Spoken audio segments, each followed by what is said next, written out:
እሺ ለእስልምና እያሉ ሲሉ ሳላውቅ 500 ብር ረድቼ ነበር።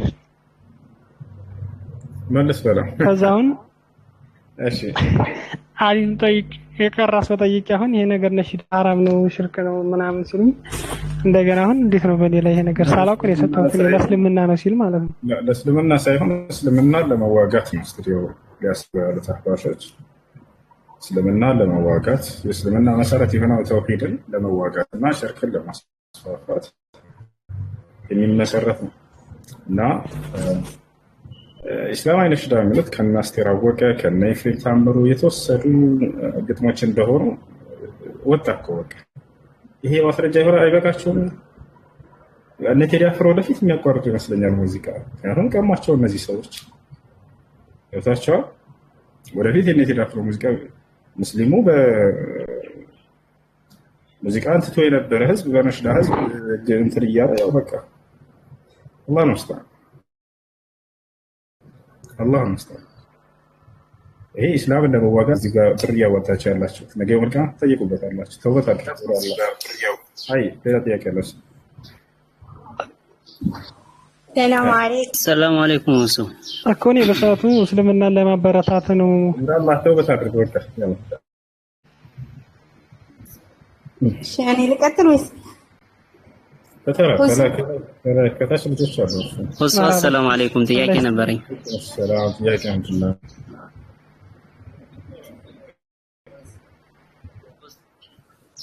እሺ ጥያቄ ያው ሁለት ነገር ናቸው። ያው ዘካተል ፍጥር የረመዳን አጋጣሚ ነው ያለሁት ሌላ ቦታ ነው ያለሁት እና አልተመቻቸልኝም አላወጣሁም ነበር። ልጆችም አሉኝ ሁለት ልጆች አሉኝ። እሺ ዘካተል ፍጥር መወጣት ያለበት እና እንዴት ይታያል? ምን ማድረግ አለብኝ? ከ28ኛው ቀን ጀምሮ እስከ ዒድ ሶላት ድረስ ባለው ጊዜ ነው። አልኮሆል በሰውዬ ከዛለፍ ተቀባይነት የለውም። ካልተመቻቸለትና ካላወቀ ግን ይሄን ከዚያ በኋላ ቢያወጣ ችግር የለውም። ገብቶሃል አይደለ? እና አሁን ማውጣት ለአንድ ልጅ 3 ኪሎ እሺ ኮሜንት ላይ ቅድም የጠየቀው ልጅ ቤተሰቦች ለሃይማኖታዊ ጉዳይ ከሆነ መርዳት አይቻልም። አላህ ሱብሓነሁ ወተዓላ የካደና በእምነቱ ጉዳይ መርዳት አይቻልም። ነገር ግን በምድራዊ ህይወታቸው መርዳት ትችላለህ። ቅድም የጠየቀው ልጅ እሺ እኔ ሰለምቴ ነኝ ቤተሰቦች ክርስቲያን ናቸው ያልከው ልጅ ቤተሰቦች ክርስቲያን ቢሆኑም በምድራዊ ህይወታቸው ማገዝ መርዳት ትችላለህ። የሚበሉት የሚጠጡት የሚለብሱት ካስፈልጋቸው የሚታከሙበት ማንኛውንም ምድራዊ ህይወት እርዳቸው። ወሳሒብሁማ ፊ ዱንያ ማዕሩፈን እንዳለው በምድራዊ ህይወታቸው በጥሩ ሁኔታ ተናኗራቸው ብሏል። ያ ነው። ነገር ግን ሃይማኖታዊ በተመለከተ ነገር ላይ አላህ ሱብሓነሁ ወተዓላ የካደን አካል በእምነቱ መርዳት አይቻልም። ያ ነገር ከዕለት ነው። እሺ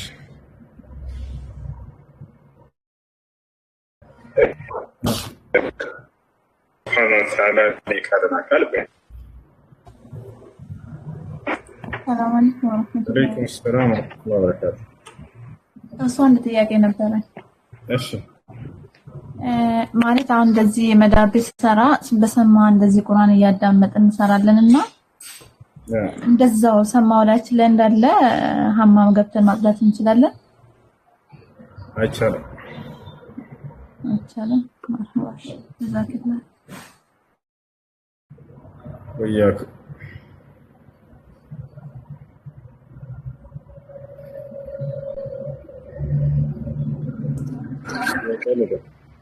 ሁሱ ሰላም አለይኩም ወአለይኩም ሰላም ወራህመቱላሂ ወበረካቱ። የኔ አንድ ጓደኛዬ ክርስቲያን ነች ታውቃለች። ቲክቶክ ላይ እዚህ ሀገር በነበረች ጊዜ ማለት ነው። አሁን ሀገር ገብታ በእምነቴ ደስተኛ አይደለም። እሱን አገናኘኝና የምፈልገውን ጥያቄ ወይም የነፍስ አባቴ የሆነ ጊዜ የሆነች ልጅ የነፍስ አባቷን አገናኝታ ስታወራ ሰምታ ነበረ እና እንደዛ አውርቶ ሁሱ በማስረጃ ከእንትን ካሳመነኝ እስልምና መቀበል ፈልጋለሁ አለች። እና አሁን ላይ ደግሞ ቲክቶክ አምሷ ያለችበት እንደው ከተቻለ በኢሙ ወይም በመስመር መደወል ከተቻለ ለነፍስ አባቷን ቁጥር የቀጥታ ስልኩን ትስጠኝ እደውልለታለሁ። እደውልለታለሁ። እዚህ ኦንላይን እየሰማችሁ ሳትቀሩ ይችላል። እሷ ቲክቶክ አትጠቀምም። አካባቢያችን ቲክቶክ አይሰራም። ችግር የለም። ግን ትስጠኝና ከእሱ ጋር ቁጭ ብላ ለአዲስ ጋር ያሰማት እሱ እኔ እደውልለታለሁ። እሺ የእሱን ቁጥር አምጥቼ ሌላ ጊዜ ለአንተ ልስጥ፣ አንተ ትደውልለታለህ እሷ ባለችበት። በቃ እሺ፣ አመሰግናለሁ። ሌላው ጥያቄ ደግሞ ድሮ ልጅ እያለን ማለት እንደርሶ እንጾማለን፣ ግን ከሀይድ ስንጸዳ እንዴት መታጠብ እንዳለብን አናቅም ነበር። ያ ጾም እንዴት ይታያል? ባለማወቅ ከሆነ እንደ ኃጢአት አይቆጠርባችሁም። ያለፈው አልፏል። ከዚህ በኋላ ካወቃችሁ በኋላ አስተካክላችሁ መሄድ። ኦኬ እሺ፣ ጀዛክላ ኸይር። ሌላው ደግሞ ህፃን ልጆች አሉኝና በጣም ሲያለቅሱ ሰላት ውስጥ እወሳለሁ። የምር ወድቀው ሊሆን ይችላል ምናምን። ሰላት እንዴት መቀጠል ነው ያለብኝ? ማቋረጥ አቋርጬ እዛው ቤት ባነስ? አዎ ህፃን ልጆች ካሉ አቅፋቸዋቸው መስገድ ትችላላችሁ። ከተኛውም ስገዱ። የሆነ ነገር ሊሆኑ ካሉ ሶላታችሁን ማቋረጥ ሁሉ አለባችሁ፣ ግዴታ ነው። ህፃን ልጅ ለምሳሌ እሳት ሊይዝ የዛኔ ሶላትን ማቋረጥ ግዴታ ነው። ወዛቻው አይ ከተም ችግር የለውም ይውደቅ ካልጋ ላይ ችግር የለውም አይባልም። ሶላቱ ከተቋረጠ ይቋረጥ። ገብታችኋል አይደል? ህይወት እስኪያልፍ ድረስ ዝም እንዳትሉ። ነገር ግን የዛኔ ሶላታችሁን መድገም አለባችሁ። መቼ? የቂብላ አቅጣጫ ቀይራችሁ ከሆነ በዚህ እንቅስቃሴ የቂብላ አቅጣጫ ካልተቀየረስ ቂብላችሁን እንደጠበቃችሁ ልጁን ሳብ አድርጋችሁ ይዛችሁት ከሆነ ሶላቱን አታቋርጡም፣ ትቀጥላላችሁ። ጀዛክላ ኸይር፣ ተመልሱልኛል። አመሰግናለሁ። ወአለይኩም ሰላም ወራህመቱላሂ ወበረካቱሁ። እሺ፣ ሰላም አለይኩም። ወአለይኩም ሰላም ወራህመቱላሂ ወበረካቱሁ። እሱ አንድ ጥያቄ ነበረኝና ማለት ነው። እሺ፣ ኢስላም የነብያቶች ሃይማኖት ነው ተብሏል። አዎ። እና ነብያቶች ለአላህ ይሰግዱ ነበር? አዎ። እና እንትን ማለት እኔ ጥያቄ የሆነብኝ ነገር ማለት ነው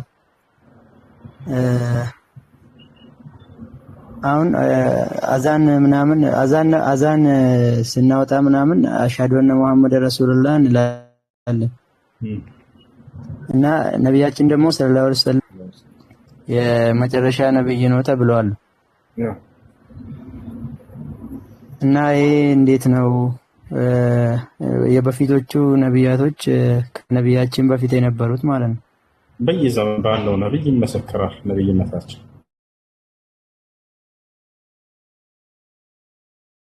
የሙሳ ህዝብ ከሆነ ላኢላሃ ኢለላህ ሙሳ ረሱሉላህ ይላል። የኢብራሂም ህዝብ ከሆነ ላኢላሃ ኢለላህ ኢብራሂም ረሱሉላህ ይላል። ኦኬ እሺ በቃ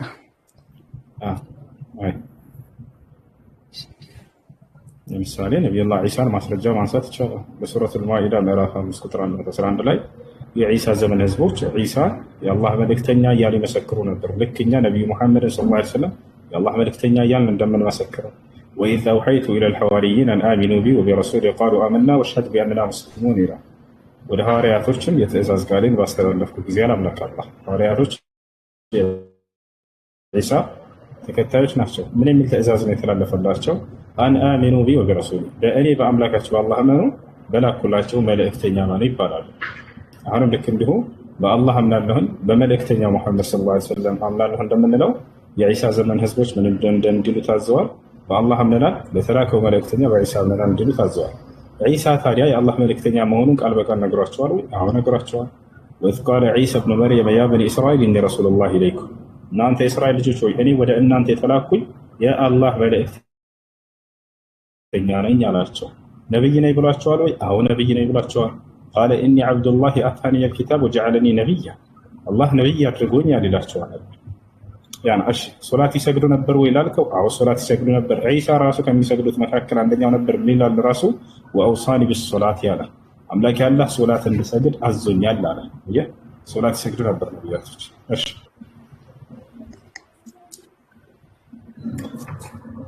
አይ ጥያቄ ሌላ ደግሞ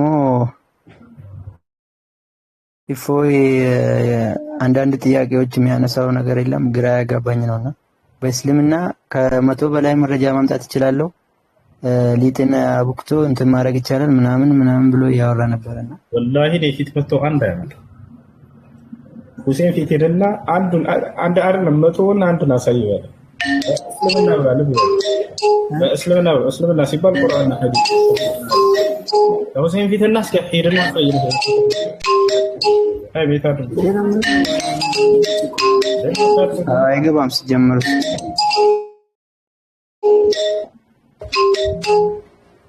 አይ አድነች ነው እንዴ ሰላም አለይኩም ወራህመቱላሂ ወበረካቱ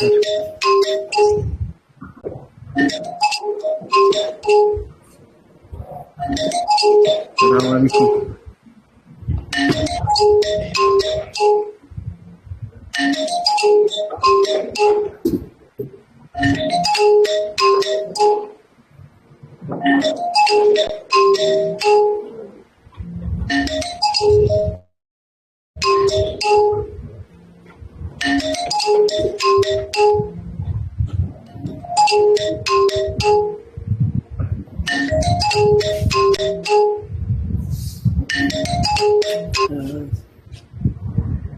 السلام عليكم.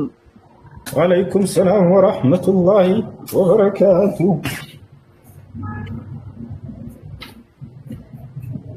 السلام عليكم يوسف. وعليكم السلام ورحمة الله وبركاته.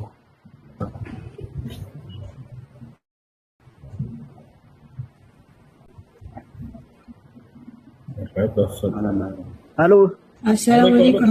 وعليكم السلام ورحمة الله وبركاته. የኔ ጥያቄ አሁን አይድ ለስትሆን ሴት ልጅ ቃይዳ ልትፈቅዳት ትችላለች? በውስጡ ላይ የቁርአን አንቀጽ ካለበት በቋንት ወይም በጨርቅ መቅራት ትችላለች።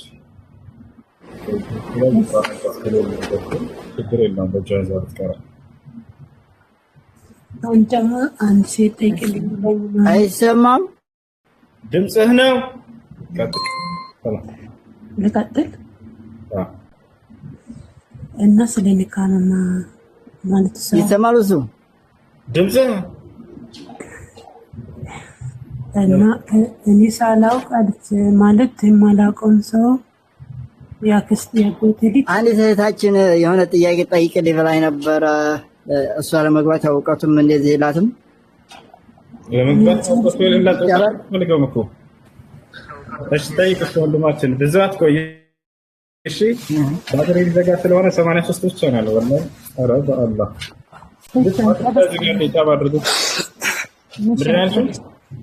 አሉ ወንድም አንተ አይሰማም አንድ ሰብሪኝ በመንፈስ ነው ሰው ያለው ዳሩ ግን የሰው ልጅም ስለሆነ በስጋ ሊገለጥ ይገባዋልና ሁላችሁም አንድ ላውርዳችሁ እሺ አንድ ላውርዳችሁና እንደገና መጣት ትችላላችሁ እንደገና አይሰማም አንዴ ሰቅልሃለሁ 3 ደቂቃ ከ3 ሰከንድ ከምድር በታች ቆይና ከታች ከኮሜንት ላይ ዳሩ ግን ሰዓቱ ሲደርስ በገስት ላይ ትሰቀላለህ ከቀኝና ከግራ የነበሩትን ሁለቱን አውርጃቸዋለሁ ሶስታችሁን ትወጣላችሁ እሺ ተዘጋጁ እንግዲህ 1 2 3 1 2 3 ጊዜ ደርሷል አሁን ስቀላችሁ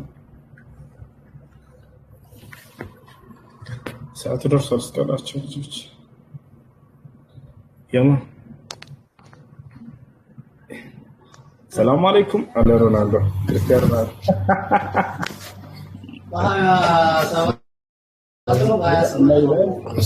السلام عليكم وعليكم السلام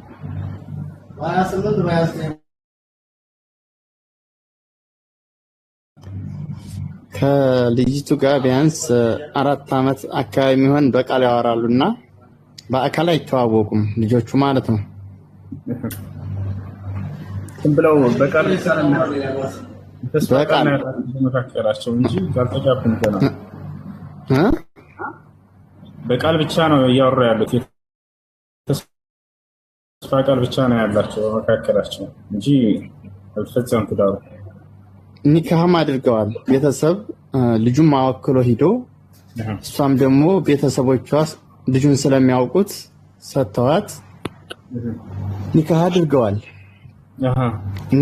ሁሉንም ነገር ቤተሰቦቿ ወደው ልጁን ስለሚያውቁት ስላለው ነገር እሷም ስለነገሯት ኒካህ አድርገዋል እና ብዙ ሰዎች ደግሞ አይበቃም ምናምን እያሉ ያወዛግባል እና ይሄ እንዴት ይታያል? ልጅቱን በአካል ልጁን አያውቃትም፣ እሷን በአካል አታውቀውም፣ ግን ቤተሰቦቹ እሷን ስላላት ታሪክ ያውቃል ልጁ። ቤተሰቦቿ ደግሞ ስለ ልጁ በደንብ ያውቃሉ። ልጅቱን በጣም ይወዳታል ልጁን ማለት ነው። ሳያውቃት እንዴት ወደዳት? በፎቶ ነው እንግዲህ የተዋወቁት። ያውቃታል አይደል? ያውቃታል አይቷታል አይደል? ለመጋባት ያውቅ ነው። በአካል መተያየት ከተቻለ ካልተቻለ ደግሞ በጊዜው ባለ ቴክኖሎጂ ተጠቅመው በቪዲዮ ሊታዩ ይችላል። አያት፣ ወደዳት፣ አየችው። ከዚያ በኋላ ስምምነት ተፈጠረና ቤተሰብ ኒካውን አሰረ አይደለም? خلاص። ስለዚህ መጋባት ይችላሉ። ሳያት የወደዳት የሰውዬ ሳያዩ ያመኑ ብፁዓን ናቸው እንዴ? ይሄን ይመለከታል። የሚገርም ሳያት ወዳት። እሷም እንደዛው እና ኒካው አሁን ቢገናኙ ልጁ ጋር መጀደድ የሚባል ነገር ያስፈልገዋል ምናምን የሚሉ አንዳንድ እንትኖች አሉ። ምኖች ዝም በላቸው። አንዳንድ ደረሳ ወይም ኡስታዞች እንደዛ አሉን። አንዳንዶቹ ደግሞ አይ ቤተሰብ ወዶ ስለሰጠ ቤተሰብ አንዴ ካስረከበ ምንድነው እንትን የሚለው አጥቂት ያስፈልግም ኒካህ ነው አለ አለ። መጀደድ አይጠበቅም። እሺ ሀቢቢ ሹክራን። እስከታሰረ ድረስ በባልና ሚስት መካከል የፍቺ ቃል እስካልተነገረ ድረስ ኒካሁን የሚያሳድስ ምንም ሌላ ምክንያት አይደለም። እሺ ሰላም አለይኩም። ወአለይኩም ሰላም። ወአለይኩም ሰላም። እሱ አንድ ጥያቄ ነበረኝ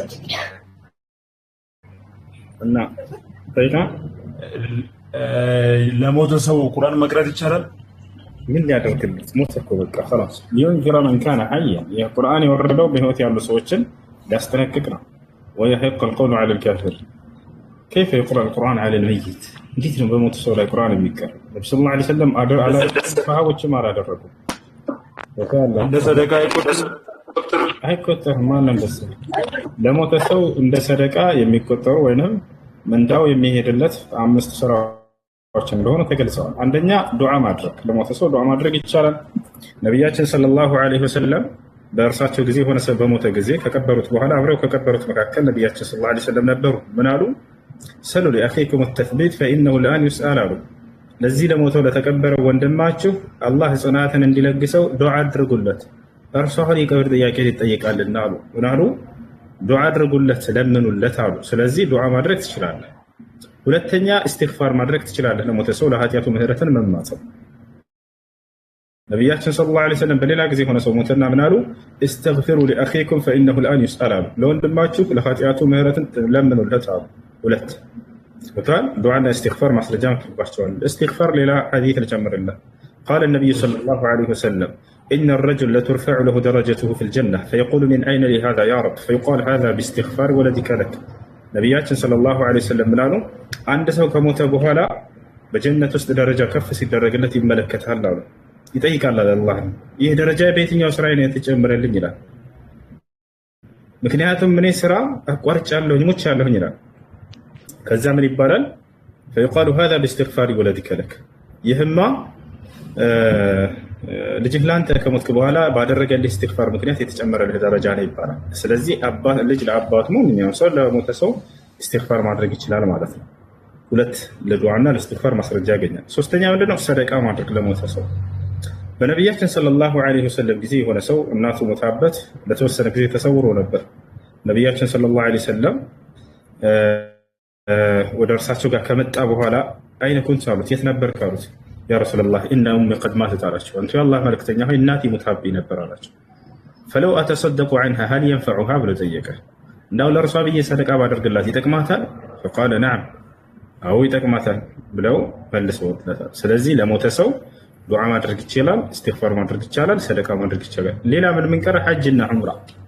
በነብያችን ሰለላሁ ዐለይሂ ወሰለም ጊዜ ልክ እንዲሁ አንዲት ሴት መጣችና አንተ የአላህ መልእክተኛ ሆይ እናቴ ሞታብኛለች ለእርሷ ብዬ ሐጅና ዑምራ ላድርግ ብላ ጠየቀች። ሑጂ ዐንሃ ወዕተሚሪ ብሏታል። አዎ ስለ እርሷ ሐጅም ዑምራም አድርጊላት ብሏታል። እነዚህ አምስቱ ቃል በቃል በነቢያችን ሰለላሁ ዐለይሂ ወሰለም አንደበት የተነገሩ ናቸው። ሌላ ግን በሞተ ሰው ላይ ቁርአን መቅራት ምናምን የሚለው ነገር ምንም ማስረጃ የለም ከቁርአን ከሐዲስ። እሺ አመሰግናለሁ። ሁለተኛ ረመዳን የሆነ አንድ ሰው ረመዳን ቀዳ ከነበረ እሱ ያን ቀዳ ሳይከፍል ሁለተኛ እንትን ረመዳን ደርሶበታል እና የሰውዬ ምን ነው ማድረግ አለበት? አንድ ሰው ረመዳን ቀዳ ካለበት ቀጣዩ ረመዳን ሳይመጣ በፊት ቀዳውን መክፈል አለበት። ካልከፈለና ቀጣዩ ረመዳን ከገባበት ለሁለት ይከፈላል።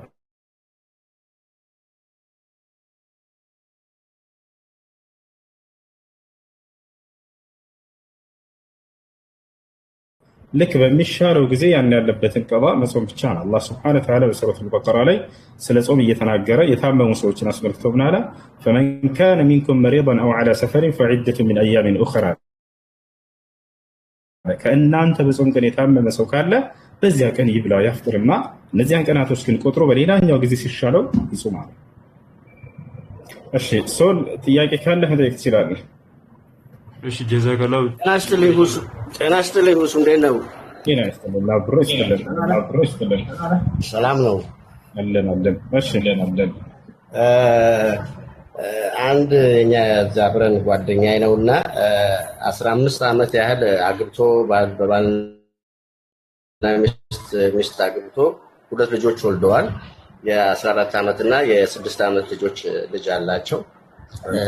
እና ባለቤቱ አሁን ከ2 ዓመት እንደዚህ ይሆናል እሱ በማያውቀው ደረጃ ሰለመች እና ያው ውስጥ ለውስጥ እየተማረች ነበር፣ መስጊድ ትሄድ ነበር፣ እሱ አያውቅም።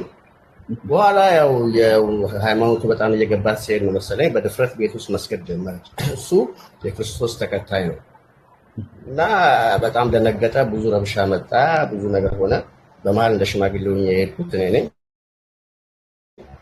እኔ ደግሞ ያው ከመጽሐፍ ቅዱስ አንጻር አይቼ የሚስት ራስ ባሏ ነው፣ አማኝ ባትሆንም በአንተ ልትድን ትችላለች፣ ስለዚህ ምንም ችግር ለማግባት የሚለውን ጥቅስ ጠቅሼ መጽሐፍ ቅዱስን አሳይቼው እንትን አልኩ። እንዲለያዩ ነበር የተፈለገውና ከዛ እሷ አንዳንድ አሉ ከእሷ ጋር ያሉ እህቶች እና አንቺ የናር ነው የምትሆኚው፣ ናር ማለት የእሳት ነሽ፣ መፍታት አለብሽ፣ እሱ ክርስቲያን ነው፣ ከማያምን ሰው ጋር አብረሽ መኖር የለብሽም ብለው መከሯት። እና አሁን የእሷን ፍቺ እየፈለገች ነው። ልጆቹ በመሀል አሉ እና ይሄን ነገር በቁርአን እየጠቀስክ እስቲ አብራራልኝ። እነሱ እንደገና ሪከርድ እያደረኩ ነው ስለማሰማቸው። እስቲ ይሄን ነገር በደንብ አብራራልኝ ብትፈታው ልጆቹ እንደሚሆኑ። እሺ ሙስሊም ነች እሷ ሰለመች። መጀመሪያ ክርስቲያን ነበረች፣ ከወለዱ በኋላ ነው 2 ዓመት እንደዚህ ሆናታል ከሰለመች። ሁለቱም ክርስቲያን ነበሩ፣ ከጊዜ በኋላ ሰልማ ክርስቲያን እሷ ሰለመች። እና ፍቺው ነው የሚሏት። ፍቺው ከሱ ጋር አብረሽ መኖር አትችይም፣ እሱ ክርስቲያን ነው አያምንም፣ ስለዚህ ፍቺው ካልፈታሹ ደግሞ አንቺ የናር ነው የምትሆኚው፣ ከሱ ጋር ነው በእሳት የምትቃጠይው ነው የሚሏት።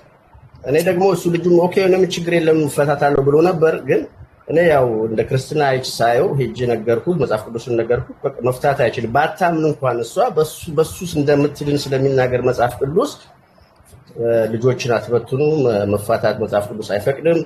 እሷም ትሄድ በሃይማኖቷ፣ አንተም በሃይማኖት ቀጥል። ልጆች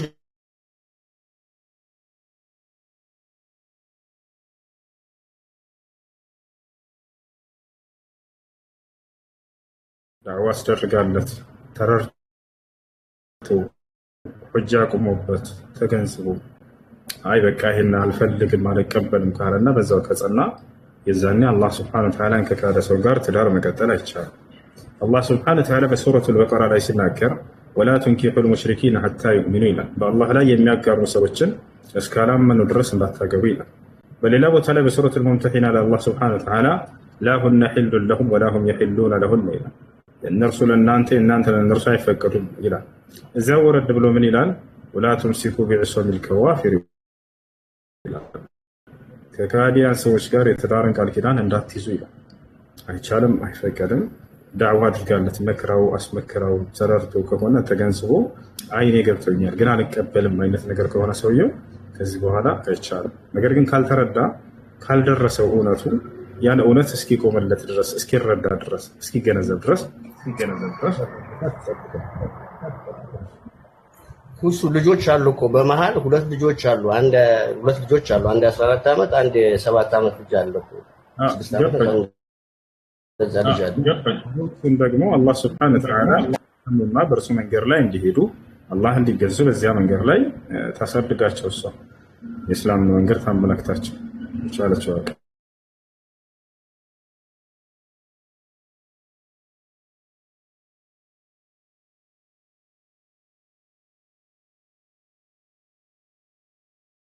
ውስጥ አይደለም አሁን ያሉት ልጆቹ ገባ። እሷም ያለችው ጎረቤት ሀገር ነውና ገባ እስላሞች በብዛት የበዙበት ቦታ ነውና ገባ። እሱም ቢለያዩ ሌላ ችግር ገባ አትሰራም። እሷ የቤት እመቤት ነች። ከዛ አኳያ ትንሽ ማላላት አይቻልም ከመለያየታቸው በፊት። هذا حكم الله عز وجل لا مجاملة فيه. يا الله سبحانه وتعالى حقنا ሰዎች ወደ እስላም ወደ ቀኝ መንገድ እንዲመጡ ነብያት በቀል አላህ Subhanahu Wa Ta'ala ያን መንገድ ማድረስ በሙስሊሞች ላይ ያለው ግዴታ እና ወዳው ተለያዩ አይደለም። ወዳው ተለያዩ ሳይሆን እናንተ ያሰብከው የምድራዊ ህይወታቸውን ነው። ደግሞ እኛ ማሰብ ያለብን ትልቁ ስለቀጣዩ ዓለም መሆን አለበት። ይሄ ምድራዊ ህይወት አጭር ነው ይወጣል አይደል? ቀጣዩ ዓለም ግን ዘላለማዊ ህይወት ነው፣ ከሞት በኋላ ያለው ህይወት። ስለዚህ ከማሰብ አንፃር ነው እነዚህ ሰዎች አብረው ይኖሩ ከተባለ ምናልባት እርሷንም በጭናው ላይ ሊፈትናት ይችላል። ልክ እንዲሁ ደግሞ ልጆቹ ሊፈተኑ ይችላሉ። ስለዚህ ሰዎች ስለ ቀጣዩ ዓለም እንጂ መጀመሪያ ትኩረት ሊሰጡ የሚገባው ስለ ምድራዊ ህይወታቸው አይደለም። ይሄ አጭር ህይወት ነው፣ 40 50 60 70 በዛ ከተባለ ነብዩ ሰለላሁ ዐለይሂ ወሰለም ሲናገሩ ሐዲስ ላይ أعمار أمتي ما بين 60 إلى 70 وأقلهم من يتجاوز ذلك የትውልዶቼ የኔ ኡመቶች እድሜ ከ60 እስከ 70 ድረስ ባለው ነው አብዛኛው። ከዚያም ቢያልፉት ጥቂቶች ናቸው ብለዋል። ሱብሃንአላህ። ይህ የነብያችን ሰለላሁ ዐለይሂ ወሰለም ቀጣይ ጥያቄ እና ኃጢአት ነው የሚሆንባት ማለት ነው። አብረው መቀጠል አይችሉም ነው የምትለኝ? አዎ እውነቱ ተረድቶትና ተገንዝቦ አዎ እኔ አልቀበልም በቃ ገብቶኛል ግን አልቀበልም ካለ ሰው ጋር መቀጠል አይሆንም ማለት ነው። ኦኬ ቴንክ ዩ አመሰግናለሁ ወንድሜ። السلام عليكم ورحمة الله وبركاته. وعليكم السلام ورحمة الله وبركاته. አንድ ጥያቄ ብቻ ነው ያለኝ። ሰላቱል ጀህሪያ በስርያ መስገድ ይቻላል ነው ሰው?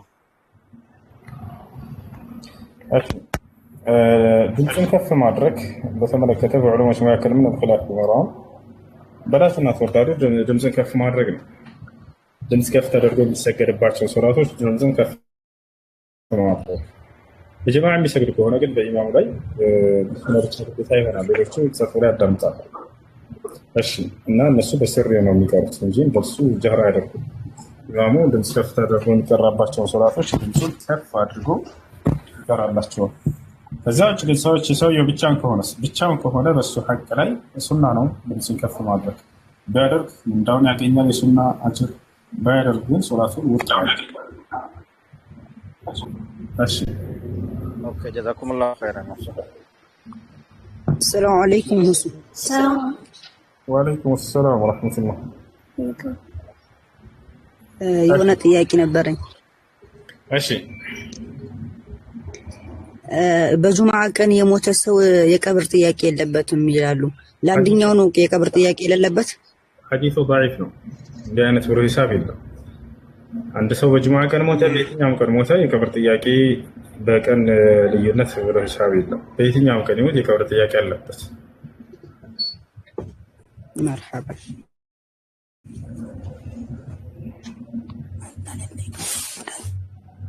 እሺ ጥያቄ አለ?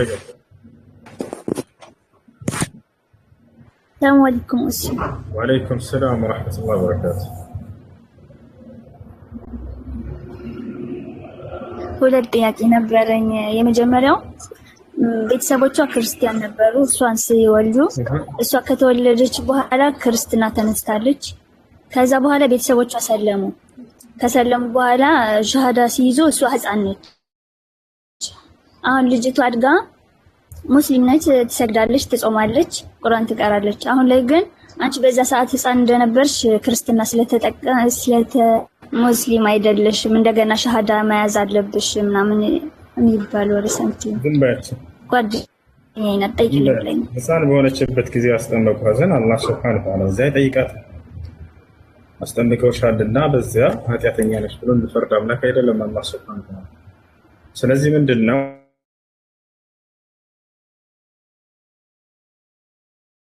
ሶላትን ከሰገደች የሶላቱ ላይ የሸሃዳ ቃል አለ በተደጋጋሚ አሽሀዱ አን ላ ኢላሀ ኢለላህ ወአሽሀዱ አነ ሙሐመደን አብዱሁ ወረሱሉሁ የሚል አተህያቱ ላይ አለ። ይህን ቃል አምናበት ነው እያለች ያለችው። ስለዚህ እሱ እንደ ሸሃዳ ይሆናል። እሺ እሱ አሰላሙ አለይኩም። ወአለይኩም ሰላም ወረሕመቱላሂ ወበረካቱ። ዛሬም ጥያቄዎች ነበሩ። እሺ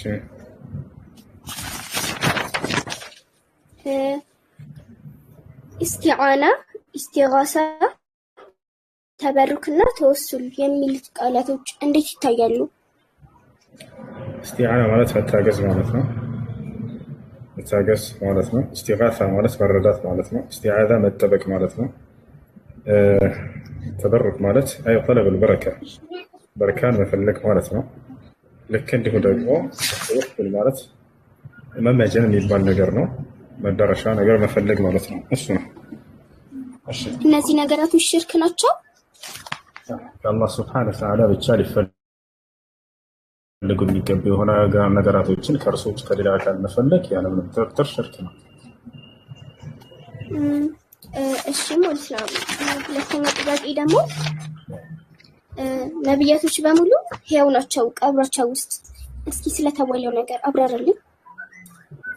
እሺ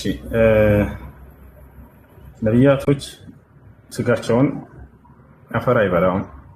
ይሄ ነው ያለው ነገር። ነቢያችን ሰለላሁ ዐለይሂ ወሰለም ሐዲስ ላይ ሲናገሩ የነቢያቶች አስክሬን ለሌላው አስክሬን አይደለም።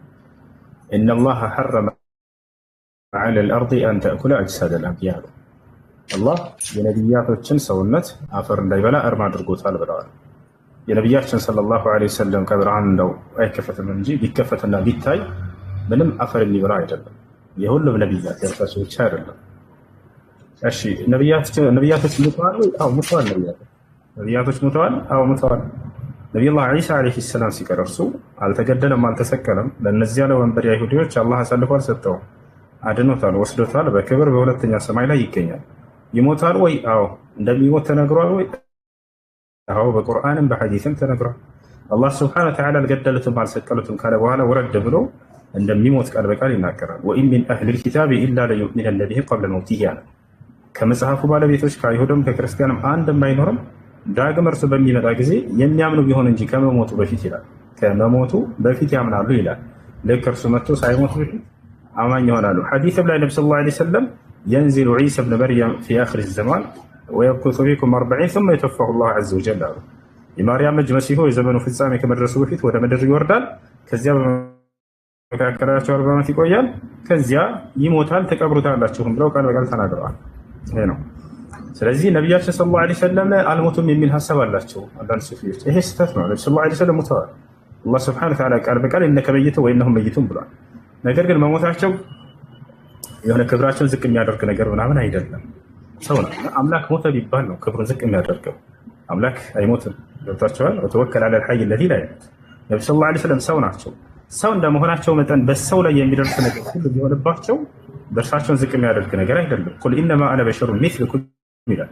ሙሐመድ ሆይ እኔ ልክ እንደናንተ ሰው ነኝ ይበላቸዋል። ምን ለማለት ነው? በሰው ላይ የሚደርስ ሁሉ በእኔ ላይ ቢደርስ እንዳትደነቁ።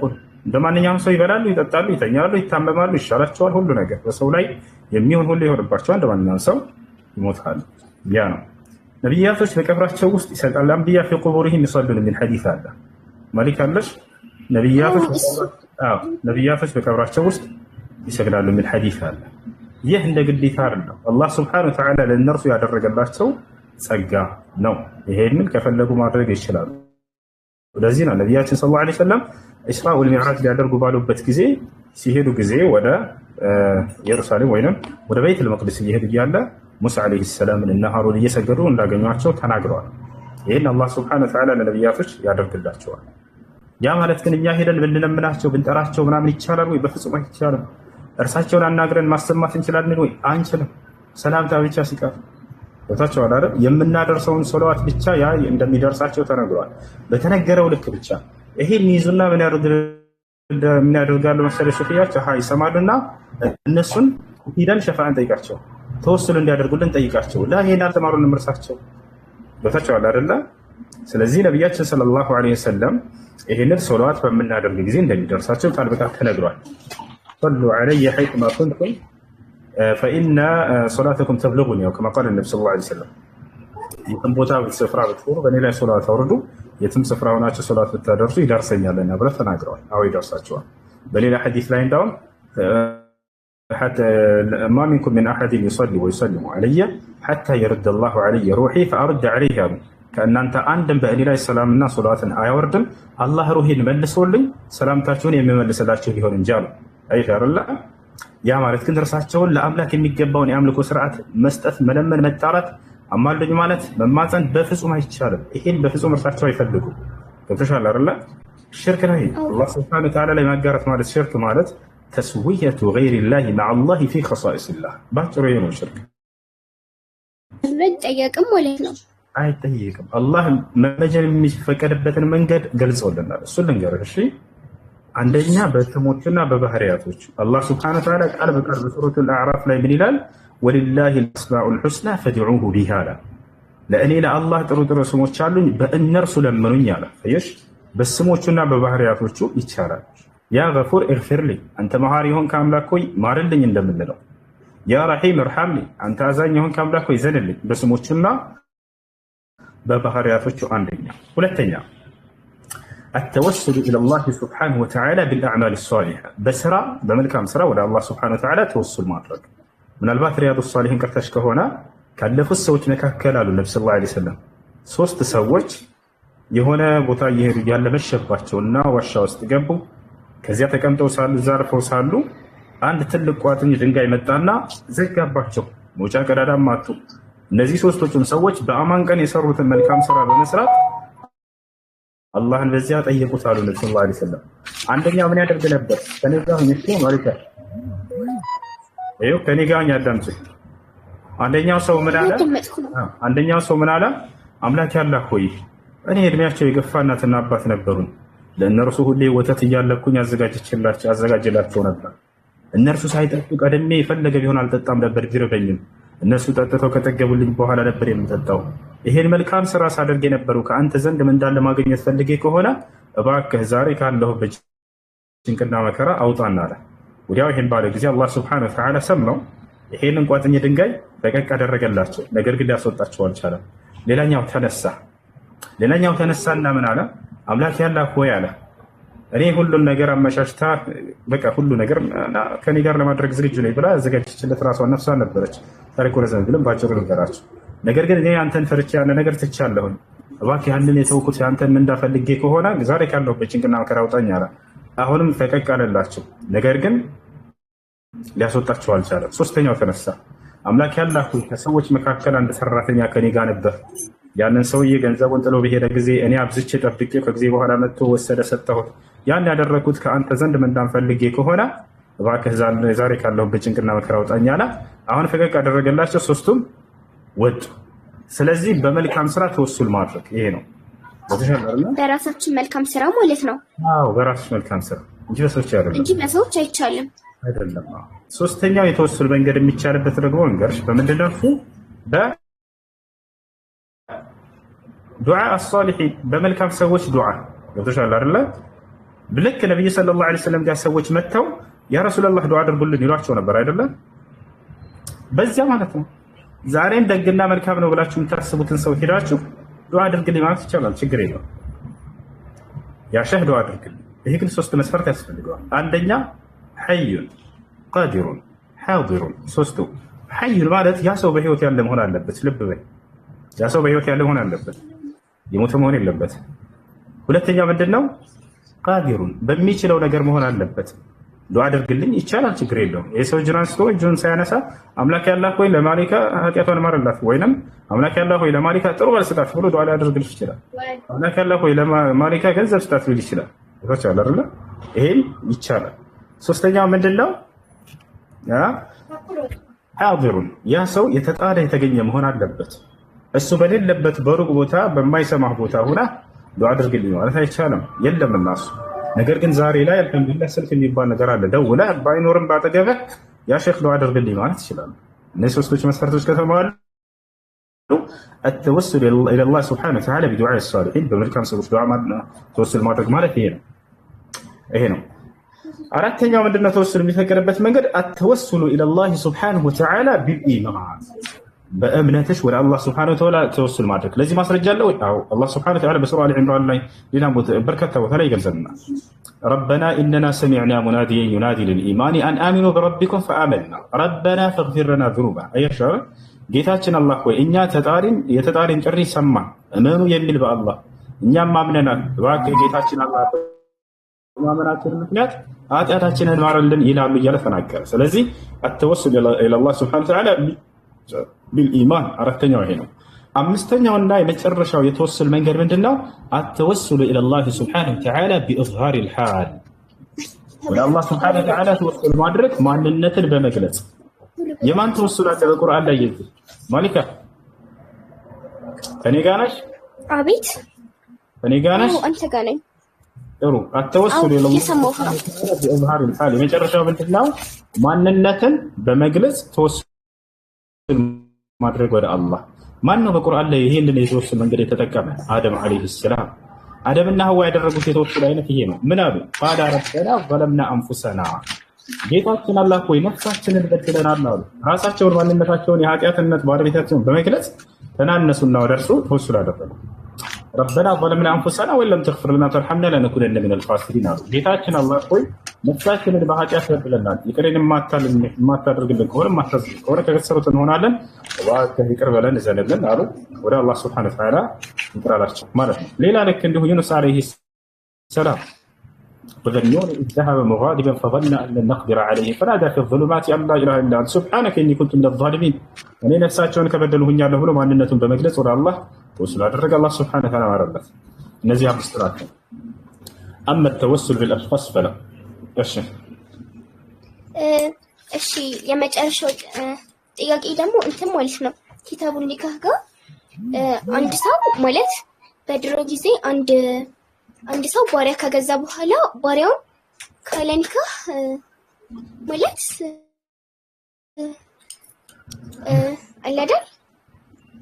አላደል ምን መገናኘት በቃ እሺ ለማንኛውም ለምስት ማድረግ ይችላል። ከያሽ ላስረዳሽ። ብዙ ሰው የሚያስበው ምንድነው? ከጦር ሜዳ ላይ ሙስሊሞች ተዋግተው በሚማረኩ ጊዜ የዛን የምትማረከው ሴት ያለ ኒካህ መገናኘት ይችላል ብለው ነው የሚያስቡት። ላ አይደለም፣ ጋብቻ ነው፣ ኒካህ ነው። አላህ Subhanahu Wa Ta'ala በቁርአን ላይ ተናግሯል። መህር የላትም ወይ? መህር አላት። ወልይ አላት ወይ? ወልይ አለ። ወታቻው አይደል? ሁሉ የተሟላ ነው። አላህ Subhanahu Wa Ta'ala በቁርአን ላይ ይናገራል። እሱን ባሪያ ሴቶችን አስመልክቶ ማለት ነው። ባሪያ የሚባለው በጦር ሜዳ ላይ የተማረከች ልትሆን ትችላለች። አላህ Subhanahu Wa Ta'ala በሱረቱ ኒሳ ላይ ይናገራል። ምን ይላል? ፈንኪሑሁነ ቢኢዝኒ አህሊሂን አለ። ባሪያዎችን በቤተሰቦቻቸው ፈቃድ አግቧቸው ይላል። አግቧቸው ነው ያለው። ያለ ጋብቻ መገናኘት አይቻልም ማለት ነው። አግቧቸው ጋብቻ ነው። ተሻለ አይደል? ያ ነው ፈንኪሑሁነ ቢኢዝኒ አህሊሂን ወአቱሁነ ኡጁረሁነ አለ። ቀጥሎ መህራቸውን ስጧቸው አለ። ወአቱሁነ ኡጁረሁነ መህራቸውንም ስጧቸው አለ። ይሄ ነው እና ካለ ኒካህ የሚለው ነገር ስህተት ነው ማለት ነው። ስህተት ነው። አግቧቸው ነው የሚለው አላህ Subhanahu Wa Ta'ala። ቆይ እንዳም ቃል በቃል ለምን አላሳየሽም? አግቧቸው ብሎ አላህ Subhanahu Wa Ta'ala ባሪያ ሴቶችን አግቧቸው ብሎ ቃል በቃል በቁርአን ላይ ተናግሯል። አሳይሽ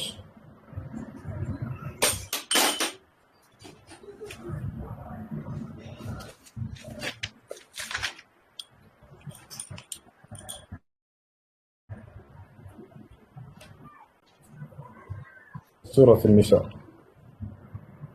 ሂድ ውጭ ወጥተህ ተጫወት። እኔ ስረጅኖሽ ጎበዝ ይችላል። ማሚ ሂድ እናስፈቅዳት ቶሎ ጎበዝ። እሺ ለተሸል እዚህ ጋር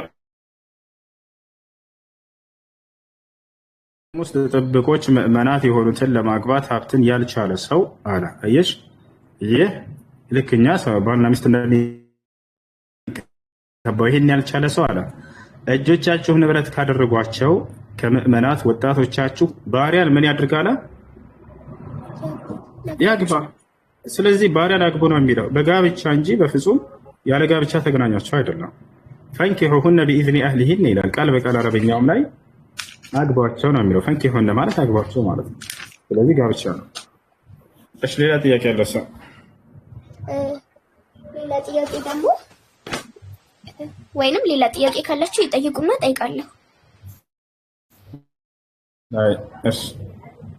ሰላም አለይኩም። ወአለይኩም ሰላም ወራህመቱላህ። እንዴት ናችሁ? አማን ነው። የኔ ጥያቄ ሁለት ጥያቄ ነው። የመጀመሪያው ጥያቄ እኛ ሙስሊሞች ኢሳ አለይሂ ሰላቱ ሰላም ተሰቅሏል ብለን አናምንም፣ አድርጓል ብለን ነው። መሰሉ ተሰቅሏል ወይ ነው። ሁለተኛ ጥያቄ ደግሞ ኢሳ ሲሰግድ ምን ነበር የሚለው? ለምሳሌ አዛን ሲያወጣስ?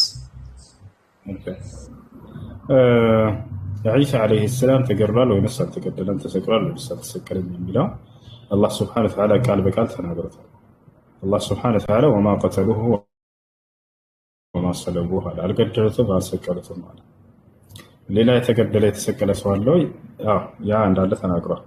ኢብኑ ዑሰይሚን አልሰልቡ ቀድ ሐሰል ይላሉ፣ ተከስቷል። ነገር ግን እርሱን አልገደሉትም አልሰቀሉትም። ሌላ አካል ተመሰለባቸው ብሎ ቃል በቃል አላህ ሱብሓነሁ ወተዓላ ወላኪን ሹቢሀ ለሁም ይላል። ነገር ግን ለእነርሱ ተመሰለ ይላል። ያ ነው።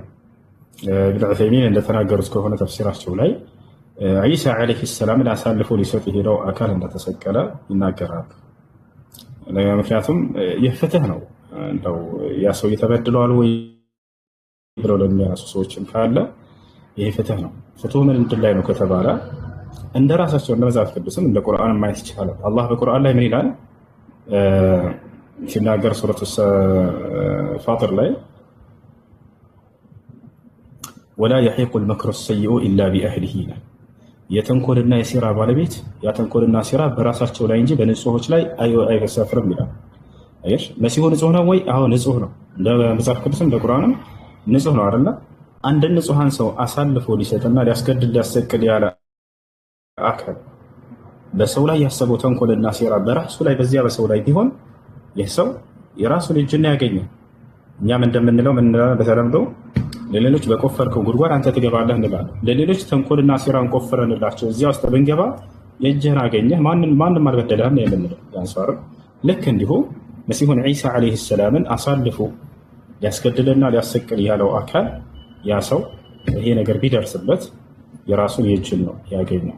ይሄን ይመስላል። ሌላኛው ዒሳ ዓለይሂ ሰላም ይሰግድ ነበር ወይ? አዎ ይሰግድ ነበር። ነቢዩላህ ዒሳ ዓለይሂ ሰላም የሚሰግደው እንዴት ነው? ልክ እኛ በምንሰግድበት አሰጋገድ። ነቢዩ ሙሐመድ ሰለላሁ ዓለይሂ ወሰለም የሶላትን ትእዛዝ ከአላህ ሱብሓነሁ ወተዓላ ዘንድ ተቀብል እንደሚሰግድ መጀመሪያ አስረጃ ልስጥሽ። ወአውሳኒ ቢሶላት ይላል ዒሳ ዓለይሂ ሰላም የማርያም ምዕራፍ ላይ ሶላትን እንድሰግድ አዞኛል ይላል ቃል በቃል እንደሚሰግድ ራሱ ይናገራል። አሰጋገዱ እንዴት ነው የሚለውን ነቢዩ ሰለላሁ ዓለይሂ ወሰለምን መልአኩ ጅብሪል መጥቶ ካሰገዳቸው በኋላ ትእዛዙን ከአላህ ዘንድ ይዘው መጡ አይደለ? አምስቱን አውቃት ሶላት። ከዚያ አሰጋገዱን ስርዓት መልአኩ ጅብሪል መጥቶ ነው ያሳያቸውና ያሰገዳቸው። ዙህሩን አሰገዳቸው መጀመሪያ፣ ከዛ ዐስሩን፣ ከዛ መግሪብ፣ ከዛ ዒሻ፣ ከዛ ሱብሒ። መጨረሻ ላይ ዘወር ብሎ ምን አላቸው? ያ ሙሐመድ ሆይ هذه أوقات الصلاة لك ولأمتك ولمن كانوا قبلك من الأنبياء ሙሐመድ ሆይ ይህ የሶላት ጊዜ ለአንተና ለተወለዶችህ እንዲሁም ደግሞ ለቀደምት ነቢያትን ተደንግጎ የነበረበት ጊዜ ነው አላቸው። ቀደምት ነቢያት ልክ እንደኛ በምንሰግድባቸው ጊዜያቶች ነበር የሚሰግዱት። አሰጋገዳቸውስ ልክ እንደኛ ነበር ወይ? ልክ የኛ ሶላት ምንድነው? መጀመሪያ እንቆማለን፣ አላሁ አክበር ብለን በመቆም እንጀምራለን። ከዚያ በጉልበት በመንበርከክ በሩኩዕ እንቀጥላለን። ከዚያ በግንባር በመደፋት በሱጁድ እንጨርሳለን። እንደዚህ ነበር ወይ ሶላታቸው ቀደምቶች? አዎ እንደዚህ ነበር የሁሉም የቀደምቶች አሰጋገድ። ለምሳሌ የመርየም ዓለይሃ ሰላም ማየት እንችላለን። ከነቢ ሰለላሁ ዐለይሂ ወሰለም በፊት የነበሩ ትውልዶች ሁሉ መልአኩ ጅብሪል ዓለይሂ ሰላም መጥቶ ሲያናግራት ምን ይላል? ያ መርየም እቁኑቲ ሊረቢኪ ወስጁዲ ወርካዒ ማዕራክ። ከኛ ከእርሷን በፊት አለ ወይ? ከእርሷን በፊት እነ ኢብራሂም ዓለይሂ ሰላም ወሩካዒ አስጁድ ያቸው አይደለ? ሊጣኢፊነ ወልቃኢሚነ ወሩካዒ አስጁድ። ኢብራሂም ዓለይሂ ሰላም ከዕባን በሰራ ጊዜ አላህ ሱብሓነሁ ወተዓላ ምን አለው? ይሄንን የምትሰራው ለሚቆሙ በጉልበታቸው ለሚንበረከኩ በግንባራቸው ለሚደፉ በዚህ መንገድ ለሚሰግዱ ሰዎች ብሎ አዘዘው። አያችሁ ሊጣኢፊን ወልቃኢሚን አለ። ለሚቆሙ አለ ቆመው ለሚሰግዱ ማለት ነው። للطائفين والقائمين والركع ركوع لما يدرجوا السجود سجود لما يدرجوا لك እንደኛ አሰጋገዳቸው ذات قيام وركوع وسجود ነበር። مريم الملائكة جبريل من አላት ያ መርየም اقنتي لربك واسجدي واركعي مع الراكعين አያችሁ አይደል አንቺ መርየም ሆይ አላት መልአኩ ጅብሪል አለይሂ ሰላም በቱ ለጌታሽ ለአላህ ቁሚ ስገጂ በጉልበትሽም በመንበርከክ ስገጂ በግንባርሽም በመደፋት ስጁድ በማድረግም ስገጂ አላት። ቀደምት ነብያት ሁሉ አላህ Subhanahu Wa Ta'ala ባዘዘባቸው መንገድ ቀጥታ አዘዘን መሲሁም ከነዚያ ነበር። ዘከሪያ አለይሂ ሰላም ተገልጿል።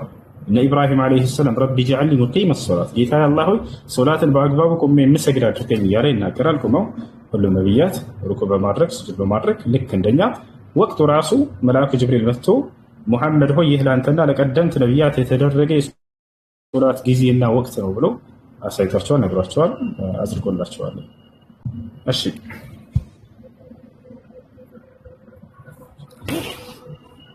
እሺ ማሂ ጥያቄ አለሽ? ሰላም ወይንም ከታች ህይወት ማሂ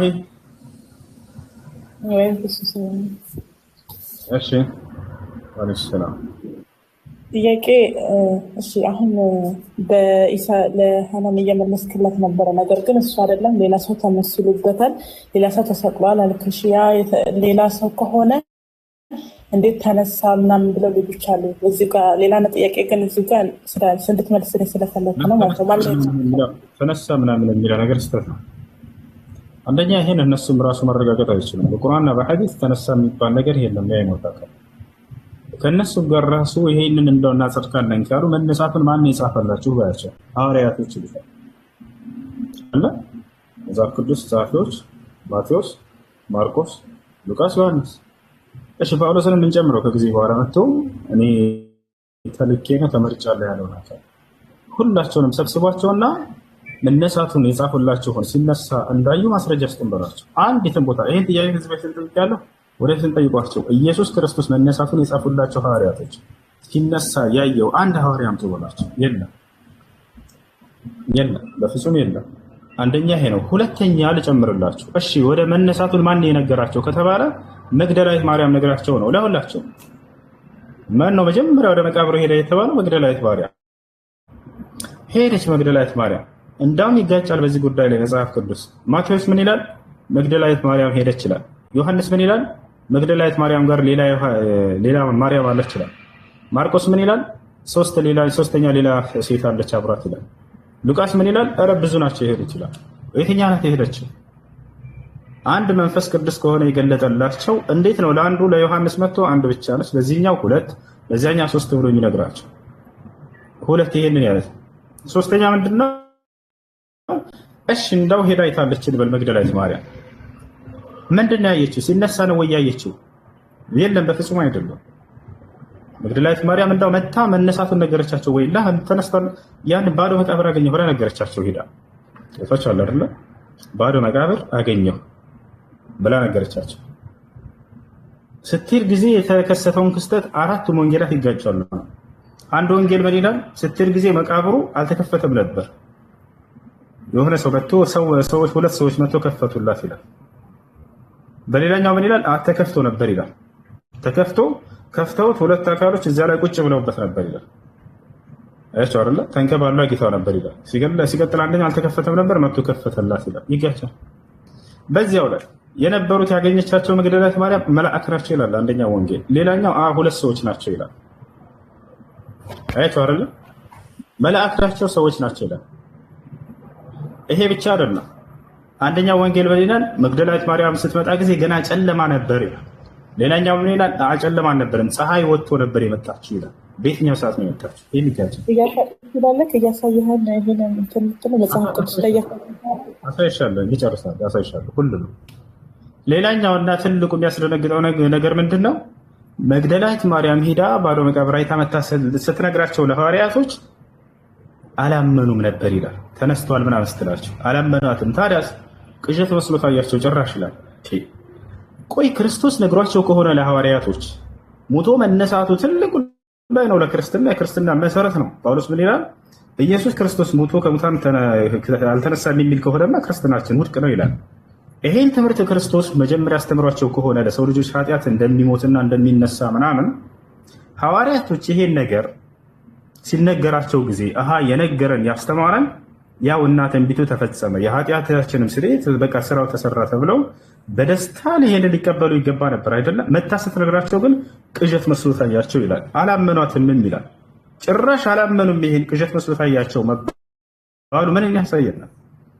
ቀድሞ እንዳስተምሯቸው ነበር ይሄን ነገር ቅዠት ነው እንደታያቸው ቃል በቃል ተቀምጧል። ከዚያ እንደገና መተው ሊያረጋግጡ ሁሉ መጡ ይላል። ይህን ሁሉ እናገኛለን ማለት ነው። አሁን ከየትኛው ጀምር ላሳይሽ? የመጀመሪያው ምንድነው? ኢየሱስ ክርስቶስ ሲነሳ ያየ ሐዋርያ አለ ወይ? የለም። ይሄን ጠይቂያቸው። ሲነሳ ያየ ቀብሩን ከፍቶ ሲወጣ ማለት ነው አንድ ሐዋርያ የለም። አንደኛ እሱ ነው።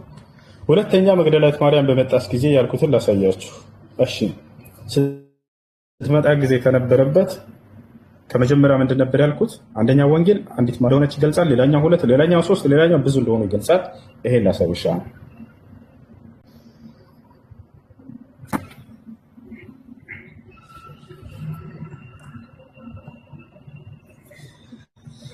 ከማን እንጀምራለን? ያው አራቱ ወንጌላቶች ከማቴዎስ እንጀምር። ማቴዎስ ወንጌል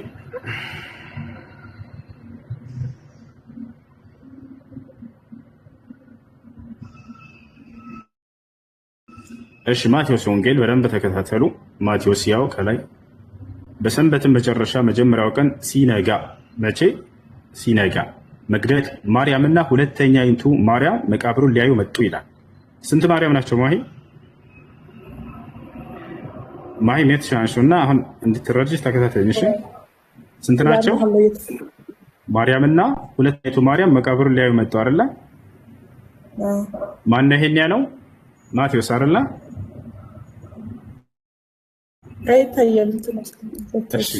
እሺ ማቴዎስ ይላል ይታይሻል። እንደ ማቴዎስ ዘገባ ማርያም እና ሁለተኛይቱ ማርያም መቃብሩን ሊያዩ መጡ። ስንት ናቸው? ሁለት ናቸው። እዚህ ጋር ማን ነው ይሄን ያለ? ማቴዎስ። አሁን ሁለተኛው ጋር ነው ማርቆስ ጋር ነው። ማርቆስስ ምን አለ? ማርቆስ ምን እንዳለ እንመልከት። ያው ማርቆስ ሰንበትም ካለፈ በኋላ መግደላዊት ማርያም፣ የያዕቆብም እናት ማርያም፣ ሰሎሜም መጥተው ሊቀቡት ሽቶ ገዙ ይላል። ሳምንት ካለፈ በኋላ መግደላዊት ማርያም፣ የያዕቆብ እናት ማርያም፣ ሰሎሜም መጥተው ሊቀቡት ሽቶ ገዙ ይላል። ስንት ናቸው? ሰሎሜ የሚለው ሌላ አካል ተጨምሮ ነው። ሌላ አካል ተጨምሮ ነው። ሌላውም ላይ እናያለን። ሌላውም ላይ ማየት እንችላለን። መቼ ነው የመጡት? እነሱም ከሳምንቱ በፊተኛው ቀን እጅግ በማለዳ ፀሐይ ከወጣ በኋላ ወደ መቃብር መጡ ይላል። ፀሐይ ከወጣ በኋላ። እሺ ሶስተኛ ሉቃስን እንመልከት። ሉቃስስ ምን አለ? ያው ሉቃስ ነገር ግን ከሳምንቱ በመጀመሪያው ቀን ያዘጋጁትን ሽቶ ይዘው ከእነርሱም ጋር አንዳቸው ወደ መቃብር እጅግ ማልደው መጡ ይላል። ከእነርሱም ጋር ይለናል። እዚህ ጋር መጨረሻውን እንመልከተው መለስ አድርገን ማለት ነው። ያና እሺ እዚህ ጋር መለስ ብለን እናንበው። እነሆም ከጎና ጻድቅ ሰው የሸንጎ አማካሪ የሆነ ዮሴፍ የሚባል ሰው ነበረ። ይህም በምክራቸውና በስራቸውም አልተባበረም ነበር። አርማትያስም ከምትባል ከአይሁድ ከተማ ሆኖ እርሱ ደግሞ የእግዚአብሔር መንግስት ይጠባበቅ ነበር። ይኸውም ወደ ጲላጦስ ቀርቦ የኢየሱስን ስጋ ለመነው። እንግዲህ ከሞተ በኋላ ነው። አውርዶም በተልባ እግር ልብስ ከፈነው። ማንም ገና አልተቀባበረበትም።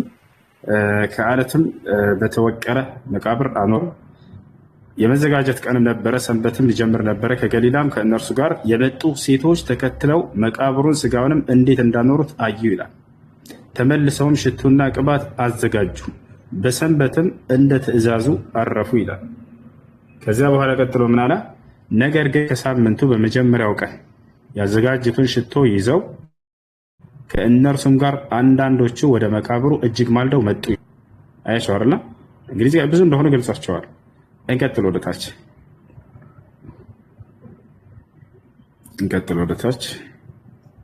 ይህንም ለሐዋርያት የነገሯቸው መግደላዊት ማርያም አንድ እና ዮሐና የያዕቆብ እናት ማርያም ከእነርሱም ጋር የነበሩት ሌሎች ሴቶች ነበሩ። አይሽ ማቴዎስ ምንድነው ያለን? ሁለት ነበሩ ብሎናል። እዚህ ጋር ስንት ተጠቀሰ? ይህንም ለሐዋርያት የነገሯቸው መግደላዊት ማርያምና ዮሐና መግደላዊት ማርያም አለች፣ ዮሐና አለች፣ የያዕቆብም እናት ማርያም ያ 3 ከእነርሱም ጋር የነበሩት ሌሎች ሴቶች ነበሩ አለች።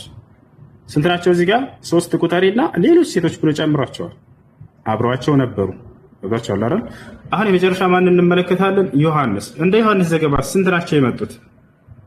እንደ ዮሐንስ ዘገባ ደግሞ ተመልከች። ያው ዮሐንስ እዚህ ጋር ከሳምንቱም በፊተኛው ቀን መግደላዊት ማርያም ገና ጨለማ ሳለ ወደ መቃብር መጣች፣ ድንጋዩን ከመቃብሩ ተፈንቅሎ አየች። ማሂ ማነች እዚህ ጋር መጣቸው? እንደ ዮሐንስ መግደላዊት ማርያም። ሌላ አለ?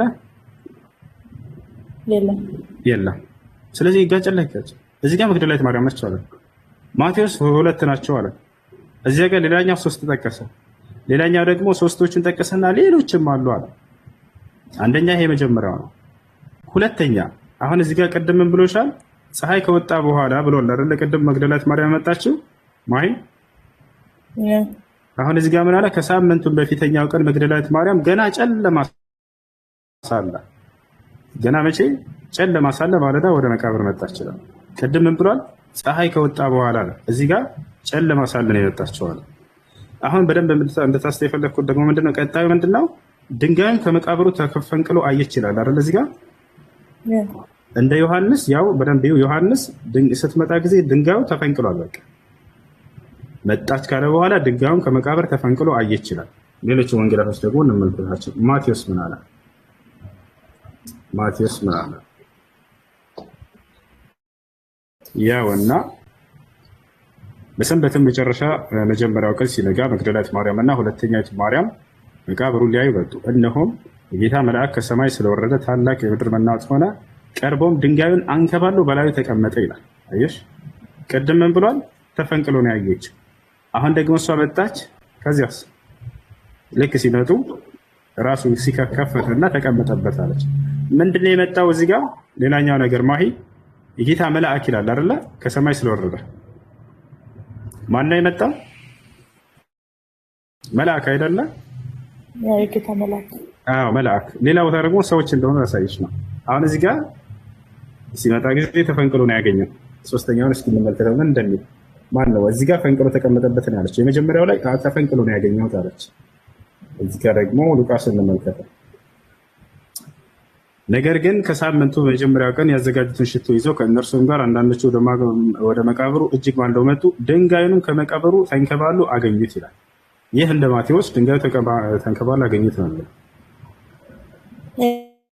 እዚህ ጋር ማለት ላይክ መጀመሪያ ማለት አስተካክለኛል ከተሳሳትኩ ማለት ነው። ግን መጀመሪያ ላይ ማለት ነው ያው መላእክቶቹ ነበረ ልታይ ሄዳ ማለት ነው። ከዛ በኋላ እሷ አላመነችም። ልትሄድ ላይክ ልነግራቸው መነሳቱ ልትነግራቸው ሄደው እነዛ አላመኑም። ከዛ መጥተው ምናምን ሲያዩ እንደዛ አይነት ነገር ነው እንጂ እኮ አንድ እንትን አይደለም። እንደዛ አይደለም። እንደሄደች የሆነውን ነገር ነው እንደሄደች እሷ የሆነውን ነገር እንጂ ሄዳ ነግራ ለሐዋርያቶች ተመልሳ በመጣች ጊዜ አይደለም። ገና መጀመሪያው ገጽ ላይ ነው መታ ገና ሄዳ ስትነግራቸውማ ቅዠት እንደሆነ እንደነሱ መሰላቸው ላሳይሽ ነው። ወደሱ አልደረስኩም። ከዛ እነሱ ከነገሯት በኋላ ደግሞ ይሄ ማለነችን ብሎ ከዛ ሄደው ሊያዩ ነው የሄዱት እነዛ ሰዎች ማለት ነው። ብዙ ወደሱ ገና ነኝ ማለት እሷ ገና መቃብሩ መታ የሆነውን ነው አሁን እያሳየሁሻለሁ። ከዚያ በኋላ እነሱ ተመልሳ ሄዳ ነግራቸው ለሐዋርያቶች ከዚያ በኋላ የሚሆነውን ገና ልናይ ነው። እዚያ ጋር በጣም ትልቅ እንትን ነው ያለው። ቅዠት ነው እንዳውም መነሳቱ ብለው ነው የሚያምኑት ሐዋርያቶች። እሱ ጋር ላሳይሽ ነው።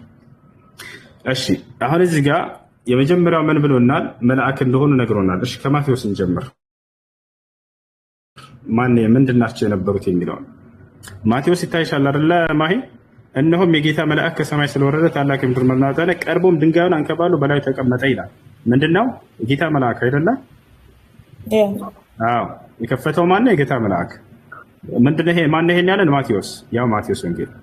እስኪ ደግሞ ሌሎቹ እንመልከታቸው። ማርቆስስ ምን አለ? ማርቆስ ከሳምንቱም በፊተኛው ቀን እጅግ ማለዳ ፀሐይ ከወጣ በኋላ ወደ መቃብር መጡ። እርስ በርሳቸውም ድንጋዩን ከመቃብር ደጃፍ ማን ያንከባልልናል ይባባሉ ነበር ይላል። ቅድም ብሏል፣ ስትመጣ ጊዜ ተንከባሎ ነው ያገኘችው ብሏል አይደለ? እዚህ ጋር ደግሞ ማን ነው የሚያንከባልልን እያሉ ገና እየተጠያየቁ ነው ይለናል። አያችሁ አይደለ? የሚገራረም ግጭት። ድንጋዩ እጅግ ትልቅ ነበርና አሻቅበው ማይተው ድንጋዩ ተንከባሎ እንደነበር ተመለከቱ። ወደ መቃብሩም ገብተው ነጭ ልብስ የተጎናጸፈ ጎልማሳ በቀኝ በኩል ተቀምጦ አዩና ደነገጡ ይላል። ነጭ ልብስ የተጎናጸፈ ጎልማሳ በቀኝ በኩል ተቀምጦ አዩና ደነገጡ። ቅድም ብሎናል፣ መልአክ ነው ብሎናል። ጎልማሳ። ይሄኛስ ምን አለ ሉቃስ? ድንጋዩም ከመቃብሩ ተንከባለው ገብተውም የጌታን ኢየሱስን ሥጋ አላገኙትም። እርሱም በዚያ ሲያመነቱ እነሆ ሁለት ሰዎች የሚያንጸባርቅ ልብስ ለብሰው ወደ እርሱ ቀረቡ ይላል። ሰዎች ናቸው። እዚህ ጋር ደግሞ ፈርተው ፊታቸውን ወደ ምድር አቀርቅረው ሳሉ እንዲህ አሏቸው፣ ሕያውን ከሙታን መካከል ስለምን ትፈልጉታላችሁ? ተነስቷል እንጂ በዚህ የለም አሏቸው ይላል። ምንድን ናቸው? እዚህ ጋር ደግሞ ነጫጭ የለበሱበት ሰዎች አይደለ? ማሂ አዎ፣ አየሽ አይደለ? ማቴዎስ ምን አለን? የመጀመሪያው መልአክ ነው አለን። መልአክ፣ አንድ መልአክ፣ የጌታ መልአክ ብሎናል አይደለ? እዚህ ጋር ደግሞ ሰዎች ናቸው፣ ለዚያም ሁለት ሰዎች ናቸው አለ። ድንጋዩን ያነሱት። እዚያኛው ጋር ደግሞ ምን አለ? ወያለ ጎልማሶች ናቸው አለ። እስኪ የመጨረሻው ዮሐንስ ምን እንደሚል ደግሞ እንመልከተው። ዮሐንስ እየሮጠችም ወደ ያውና ተፈንቅሎ አየች ነው የሚለው እዚህ ጋር። ተፈንቅሎ አየች።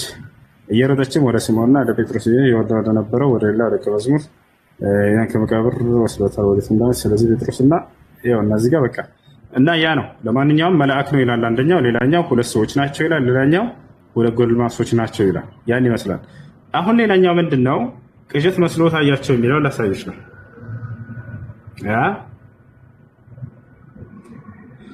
አሁን ለሐዋርያቶች ሄደው ነገሯቸው። ይሄን ሁሉ ግጭት ካየን እሱ ምንድነው? አንደኛ መግደላዊት ማርያም፣ አንድ ቅዠት የሚለው ላሳያችሁና መጨረሻውን እንጨርሳለን። የኢየሱስ ክርስቶስ መነሳት ለሐዋርያቶች እንደው እንደ ክርስትና እምነት ከሆነ ትልቅ ተአምር ነበር። ምክንያቱም የድህነት እንትናቸው ነው። በቃ የነገረን ቃሉ ተፈጸመ ማለት ነው ብለው ትንቢቱ ሲፈጸም በደስታ ሊቀበሉ ሲገባ እንዴ ይሄ ነገር አላሳመናቸውም።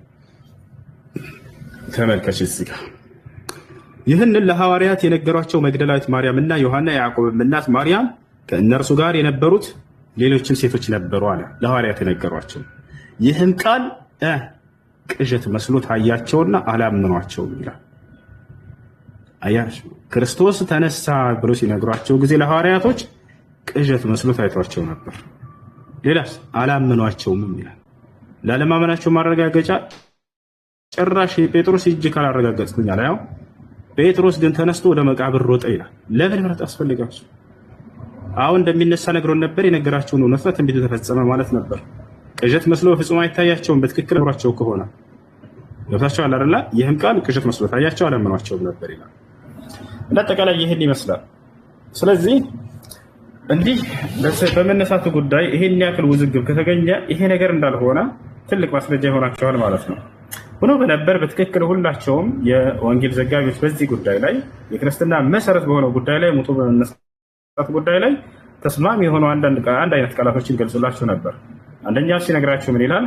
የሄደችው ማርያም ነች ይለናል። ሌላኛው ምን ይላል? ሌላ ሁለተኛ አለች ይለናል። ሌላ መግደላዊት ማርያም። ሌላኛው ምን ይላል? አይ ከእነርሱ ጋር ሌሎች ብዙዎች ነበሩ ይለናል። ሁለተኛ መግደላዊት ማርያም ስትል ጊዜ የነበረበትን ጊዜ ሲገልጹ ምን ይላሉ? አንደኛው በጨለማ ነበር ገና የሄደችው ይላል፣ ሳይነጋ ይላል። ሌላኛው ምን ይላል? ፀሐይ ከወጣ በኋላ ከነጋ በኋላ ነው የሄደችው ይላል። መቼ ነው የሄደችው? ሌላኛው ስትሄድ ጊዜ መግደላዊት ማርያም ድንጋዩ ተፈንቅሎ ነው ያገኘችው ይላል። ሌላኛው እዚያው ስትሄድ ጊዜ ተፈንቅሎ ተቀመጠ ነው ትለናለች። ምን ይላል? መግደላዊት ማርያም በሄደች ጊዜ ያገኘችው መልአክ ነበር፣ አንድ መልአክ ነው ይላል። መልአክ ነው ይላል። ሌላኛው ምን ይላል? አይ ሁለት ሰዎች ናቸው ይላል። ሌላኛው ምን ይላል?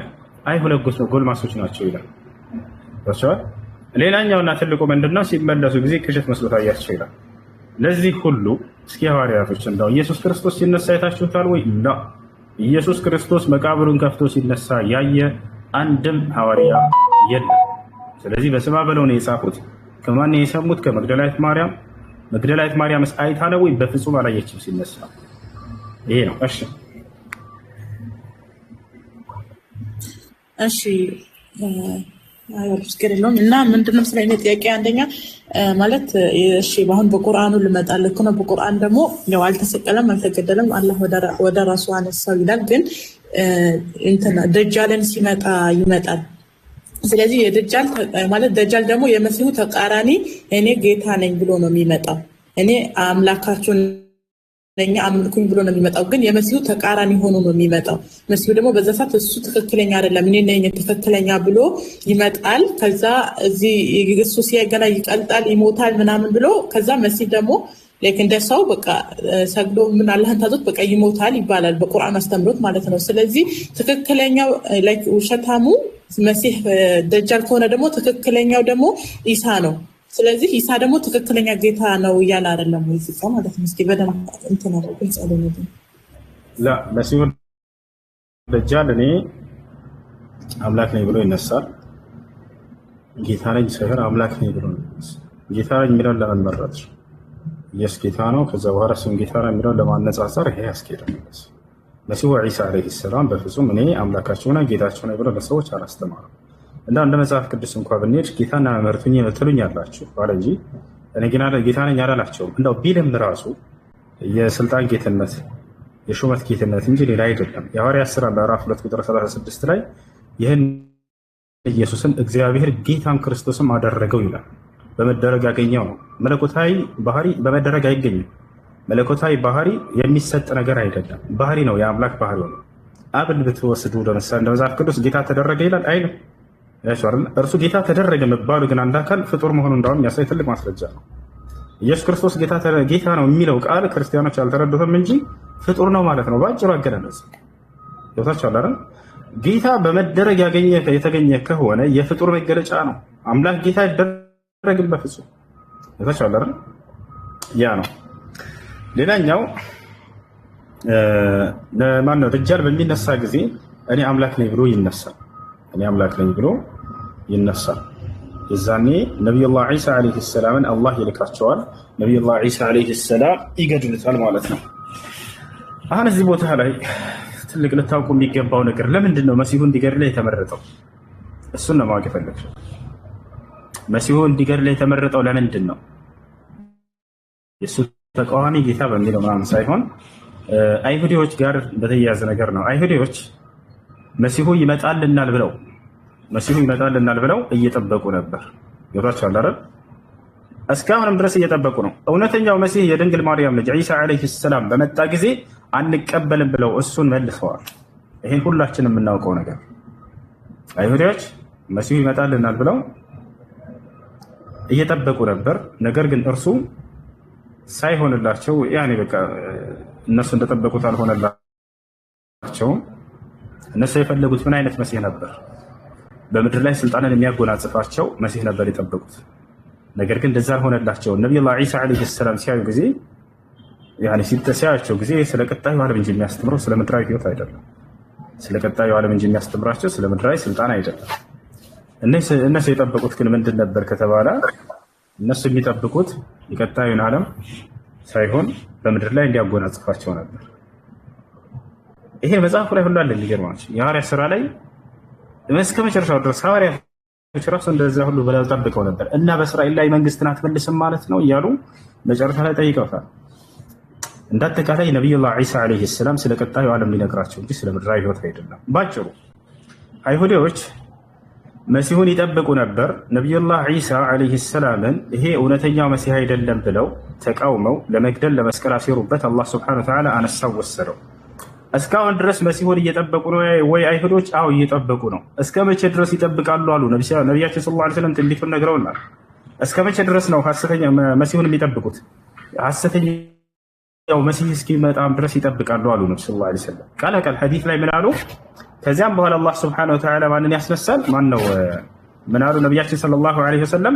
በመጨረሻው ዘመንም ላይ ሐሰተኛው መሲህ ይነሳል አሉ። ከዚያስ አይሁዶችም ይከተሉታል አሉ። አያችሁ፣ የዛኔ ነው አይሁዶች የሚከተሉት መሲሁ መጣልን ብለው የሚቀበሉት። ነቢያችን ሰለላሁ ዐለይሂ ወሰለም ቃል በቃል ይናገራሉ ሐዲስ ላይ يخرج الدجال من أرض خراسان فيتبعه 70,000 يهودي وعلى رؤوسهم الطيالس ሐሰተኛው መሲህ ይነሳል የዛኔ 70,000 አይሁዲዎች ገና እንደተነሳ ለኛ ቃል የተገባው መሲህ ነው ብለው ይከተሉታል አሉ። ከዚያ በኋላ ነገር ቆይ እንዲገባኝ ቀርታ አድርገሽና አሁን እየጠበቁት ያሉ አይሁዶቹ እንግዲህ የትክክለኛ መሲህ ብለው የሚቀበሉት ደጃልን ነው አይደለም?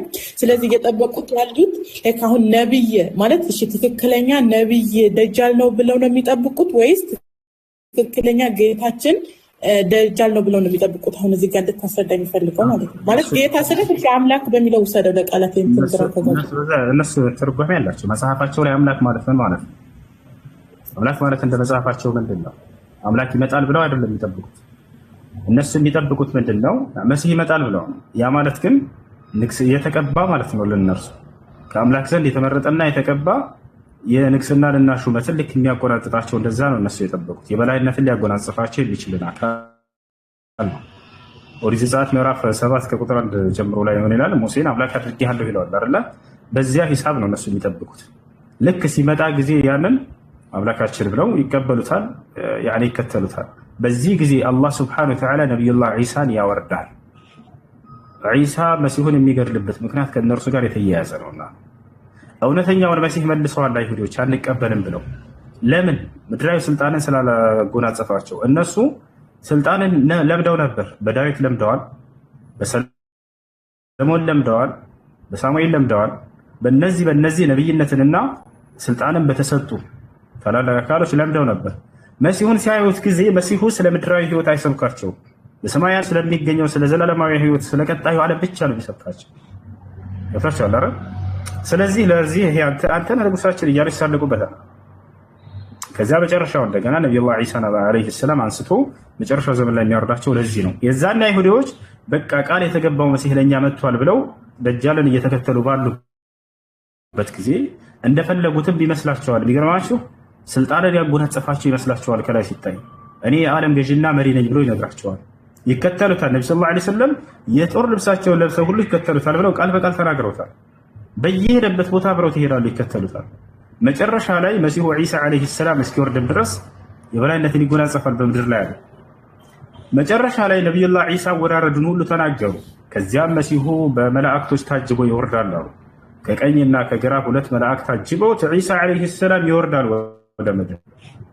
ወዲያው እንደወረደ ወዴት ይሄዳል? ወደ ኢየሩሳሌም ይሄዳል አሉ። እዛው ሲያስተምርበት የነበረበት ቦታ ይሄዳል። በይተል መቅደስ ይገባል።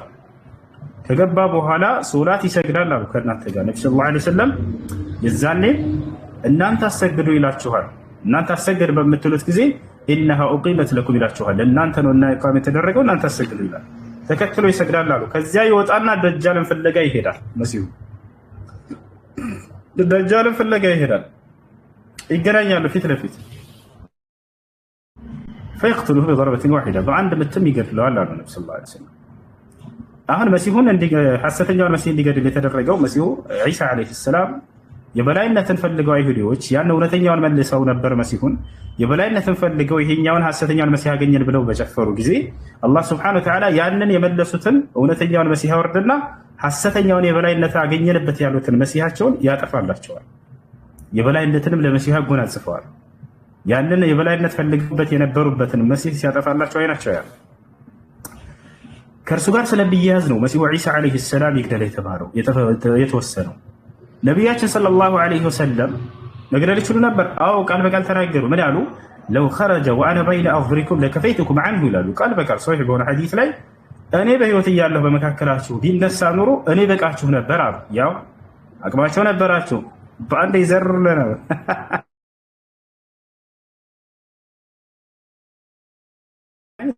ዒሳ ጋር ስለሆነ ገብታቸው ነበር። አያስገድም ጥበቡ አይደለም። ሙሳ መጥቶ ቢገለው ይችል ነበር። ጥበቡ ግራ ሄደ በፍጹም ገብታቸው አይደል?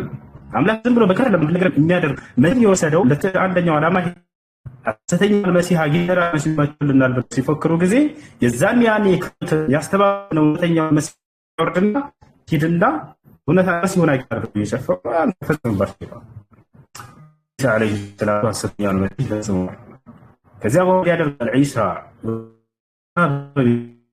የሐጅ ሰለላሁ ዐለይሂ ወሰለም ሶሒህ ወሐዲስ ላይ ተናገሩ ثم يحج بيت الحرم ويعتمر ወደ መካ በመሄድም ሐጅና ዑምራን ይሰራል በሰዋሉ። ከዚያስ በኋላ ثم يدعو الناس الى دين الله عز وجل ከዚያም ሰዎችን ወደ አላህ ዲን ወደ ኢስላም ይጣራል።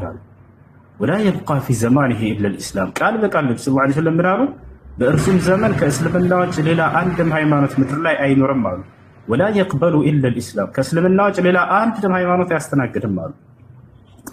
ፈዩህሊክ ላሁ ኩለ አልሚለል ፊ ዘማኒሂ በእርሱ ዘመን አላህ ሁሉም ሃይማኖቶች እንዲጠፉ ያደርጋል። ነቢዩላህ ዒሳ ዓለይሂ ሰላም የመምራቱን ስራ ይቀበላል። ለዚህ ነው ነቢ ስ ላ ሰለም የመሲሁ የዘመኑ ፍጻሜ ላይ በሚወርድ ጊዜ እርሱ ያስተዳድራችኋል ብለዋል። የዓለም አስተዳደር እርሱ ይሆናል። በመሲሁ ዘመን በቁርአንና በሐዲስ ትውልድ ይተዳደራል። ፈየኡሙኩም ቢኪታቢላህ ወሱነቲ ያሉ ነቢ ስ ላ ሰለም የዛኔ መሲሁ በቁርአንና በእኔ ሐዲስ ይመራችኋል፣ ያስተዳድራችኋል አሉ። በመሲሁ ዘመን ፍቅር ይሰፍናል። ለጅማዓ ዓለም ከተጀመረች ጀምሮ እስከ ዓለም ፍጻሜ ድረስ እንደ መሲሁ ዘመን ድሎት የሚኖሩበት ዘመን የለም ብለዋል ነቢ ስ ላ ሰለም። ወዩፊድ ልማል አሉ መሲሁ ገንዘብን ያትረፈርፋለት ትውልድ አሉ። ለምን? መሪ ነው። መሪ ከሆነ ደግሞ የሀገሪቱ ኢኮኖሚ በእርሱ ቁጥጥር ስር ይሆናል አይደል? በመንግስት ስር። የዛኔ እርሱ ስለ ምድራዊ ህይወት የሚያስብ ነብይ አይደለም እንደ ምድራዊ ባለስልጣናቶች። ስለዚህ ምን ያደርጋል? አጠቃላይ ለትውልድ ሁሉ ገንዘብ ይሰጣል፣ ይለካል። የዛኔ አንዲትም ድሃ በምድር ገጽ አይኖርም አሉ ነቢ ሰለላሁ ዐለይሂ ወሰለም። አያቸው አይደለ? ትውልድን ሁሉን ካብላ ጠጣ ብሎ ይሰጣቸዋል። ለራሱ አይፈልግም መሲሁ። መሲሁ የምድር ሰው አይደለም። መሲሁ ወላሂ እናንተ እንደምታስቡት አይደለም። ስለ ራሱ ሳይሆን ስለ አምላኩ ክብር ብቻ የሚጨነቅ የሆነ ነብይ ነው። በፍጹም መሲሁ ዒሳ ዓለይሂ ሰላም እኔን አምልኩኝ አላለም። መሲሁ ዒሳ ዓለይሂ ሰላም ለዚች ምድራዊ ህይወት እችን ታክል ቅንጣት ታክል ቦታ የለውም። ሌላ ታሪክ ልንገራችሁ ስለሱ። ነቢዩላህ ዒሳ ዓለይሂ ሰላም ለምድራዊ ህይወት ምንም ጣጣ እንደሌለው ማለት ነው። በእርሱ ዘመን ከተከሰተ አንድ ካደረጋቸው 3 ተአምራቶች መካከል ነቢዩላህ ዒሳ ዓለይሂ ሰላም ሰፈር መውጣት ፈለገ። አዛ ያደርጉታል አይሁዶች እርሱን አልተቀበሉትም ነበር አብዛኞቹ። በዚህ ጊዜ ሰላም ለማግኘት ብሎ ዒሳ ዓለይሂ ሰላም ይሄዳል። ከዕለታት አንድ ቀን እየሄደ ያለ አንድ አይሁድ እስኪ እንዳው ይህ የሚለው ነገር እውነት ከሆነ እውነተኛም ከአምላክ ዘንድ የተላከ መልእክተኛና ነቢይ ከሆነ ዛሬ የሚሰራውን ሁሉ ለማየት እከተለዋለሁኝ ብሎ ወሰነ። ዒሳ ሆይ ልከተልህ ፍቀድልኝ፣ በምትሄድበት ሁሉ ጉዞ ላይ ነው እና ተከተለኛ ዒሳ ዓለይሂ ሰላም። ጉዞ መሄድ ጀመሩ። ስንቅ እንያዝ ተባባሉ። ጉዞ ነውና 3 ቂጣ ገዛ ይይዛሉ ለጉዟቸው ስንቅ የሆናቸው ዘንድ። ዒሳ ዓለይሂ ሰላም ያዝ ይሄን አለው ለሰውየው። በጉዞ ላይ በምንራብ ጊዜ እንድንበላው ይሆነናል አሉ። መሄድ ጀመሩ። በመሀል መንገድ ላይ ዒሳ ዓለይሂ ሰላም እየሄደ እያለ አንድ ማየት የተሳነውን ልጅ አገኘ። ነቢዩላህ ዒሳ ጠጋለና ቢስሚላህ ብሎ በአላህ ስም ብሎ አይኑን ዳበሰው። ወዲያውም አይኑ ተከፈተ። የአይሁድ በጣም ደነገጠ። እንዴ ማየት የማይችል የነበረ ልጅ ከቅጽበት በፊት አሁን አየ ብሎ በጣም ይቅርታ መጀመሪያ ረሳሁት። 3 ቂጣዎች ይዞ እየሄደ ያለ ዒሳ ዓለይሂ ሰላም እና ሰውየው ና እንብላ ብለው ያወጣሉ። አውጣ ይለዋል ዒሳ ዓለይሂ ሰላም። ልክ ያንን ሲያወጣ ጊዜ ቀድሞ ሰውየው አንዱን በልቶት ነበር። አንዱን በልቶታል፣ 2 ነው ያለው። ከዛ ዒሳ ዓለይሂ ሰላም ሲያይ ጊዜ 2 ነበር ያገኘው። 2 ነበር ያገኘው። የት አለ አንደኛው ብሎ ሲጠይቀው እኔ አላየሁም ብሎ ሸመጠጠው፣ ይክደዋል። ኧረ ተናገር ይለዋል። ሰውየው አይ እኔ አላየሁም ብሎ ይክዳል።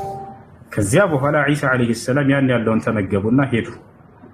ከዚያ በኋላ ይሄን ህፃን ልጅ አገኘው። ቅድም ያልኳችሁን ማየት የተሳነው ነበር። ዒሳ ቢስሚላህ ብሎ በአላህ ስም ብሎ ይሄን ነገር ያኔ ፈረደ አላሁ ለሁ አይኑን አላህ ሱብሓነሁ ወተዓላ መለሰለት ለዒሳ ዓለይሂ ሰላም። በዚህ ጊዜ ይህ አይሁድ በጣም ተደረገ። አሁን እንዳይሆነ ብሎ ይናገራል። አድሚኖች አንዴ ከዚያ በኋላ ከቅጽበት በፊት ማየት የተሳነው ልጅ አሁን እንዳይሆነ ይሄ وهذا يعني من اعجب العجاب በጣም የሚያስደንቅና የሚገርም ነገር ነው ይላል። ዒሳ ዓለይሂ ሰላም ወደ ሰውየው ዘወር አለና ምን ይለዋል? አንተ ሰው ሆይ የዚህን ልጅ አይን በመለሰ በአምላኬ በአላህ ስም እለምንሃለሁኝ የቀደመውን ዳቦ ወይም ቂጣ ማን ነው የበላው? ተናገር ይለዋል። መሲሁ ስለ ቂጣ አይደለም የእውነትና የውሸት ጉዳይ ነው። ይወጣላል። አይ እኔ አልበላሁም ብሎ ሰውየው ይሸመጥጣል፣ ይክዳል። ነቢዩላህ ዒሳ አልተከራከረውም፣ ጉዞውን ቀጠለ። አሁንም እየሄዱ እያለ ዒሳ ዓለይሂ ሰላም እና ሰውየው የሆነ ባህር አጋጠማቸው። ይህን ባህር እንዴት ልናልፍ ነው ብሎ ይህ አይሁድ ይናገራል። ዒሳ ዓለይሂ ሰላም ምን አለው? እኔ ቢስሚላህ በአላህ ስም ብዬ ባህሩን እረግጣለሁ፣ አላህ መሬት ያደርግልናል፣ የዛኔ እንሄዳለን፣ ትሄዳለህ አንተም አለው። ከዚያ በኋላ ባህሩ ላይ ቢስሚላህ ብሎ ዒሳ ዓለይሂ ሰላም ልክ ሲረግጥ ጊዜ የዛኔ መሬት ሆነ። ከዚያ በኋላ ሰውየውና ዒሳ ዓለይሂ ሰላም አለፉ። በጣም ተደነቀ። ከቅጽበት በፊት ባህር የነበረ ሜዳ ሆነ። ይህ በጣም የሚደንቅ ነው አለ። በዚህ ጊዜ ዒሳ ዓለይሂ ሰላም ዘወር አለና ይሄን ባህር ለእኔና ለአንተ መሬት ባደረገ በአምላክ በአላህ ስም እጠይቅሃለሁ ያንን ዳቦ ቂጣ ማን የበላው ተናገር አለው። እኔ ማአከልት እኔ በፍጹም አልበላሁም ማለት ካዳውን። አሁንም ጉዟቸውን ቀጠሉ።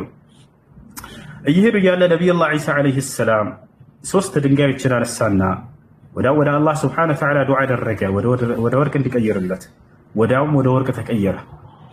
ዒሳ ዓለይሂ ሰላም በዚህ ጊዜ ምን አደረገ? ጥበቡን ተመልከቱ። ዒሳ ዓለይሂ ሰላም በዚህ ጊዜ ምን አደረገ?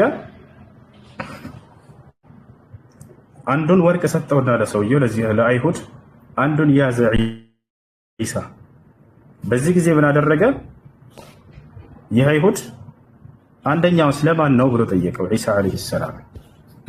አንዱን ተካፈለን፣ አንደኛው ስለማን ነው ሲል ጊዜ ዒሳ ምን አለው? ጥበቡን ተመልከቱ። ዒሳ የጥበብ ባለቤት ነው። አላህ በቁርአን ላይ ጥበብን ጭሬዋለሁ ብሎ ገልጾታል።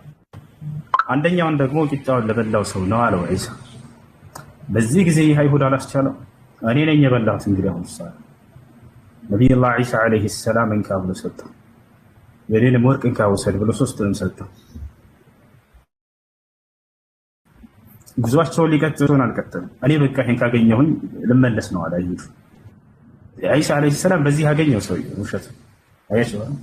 የሰው ልጅ በፈለገ ነገር ሊጠነክር ይችላል። በዱንያ ግን በምድራዊ ጥቅማጥቅሙ ግን አይጨክንም። አያችሁ፣ በገንዘብ አይጨክንም። ዒሳ ጥበቡን ተመልከቱ። ምን አደረገ?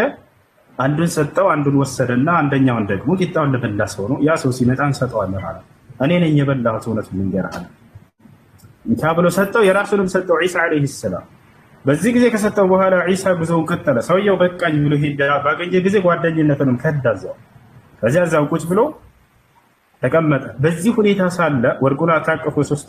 3 ፈረሰኞች ይመጣሉ። ከዚያ በኋላ እዩት፣ ወርቃ ይዞ ይሄ ሰውዬ ለምን ይሄን ሰው ገለን ግንባሩን ብለን አንቀበለውም አንከፋፈልም እኛ 3ታችን አሉ። እሺ ተባባሉ። ገደሉት። ይሄን አይሁድ ቀጥታ ወርቁ ላይ ተቀመጡ፣ ያዙት። ከዚያ ረቧቸው ነበር። 3ቱ ፈረሰኞች ምን ይላሉ? ከመካከላችን አንዳችን ሄዶ ቂጣ ገዝቶ ይምጣ የምበላው፣ እስከዛ ወርቅ እዚህ እንጠብቃለን።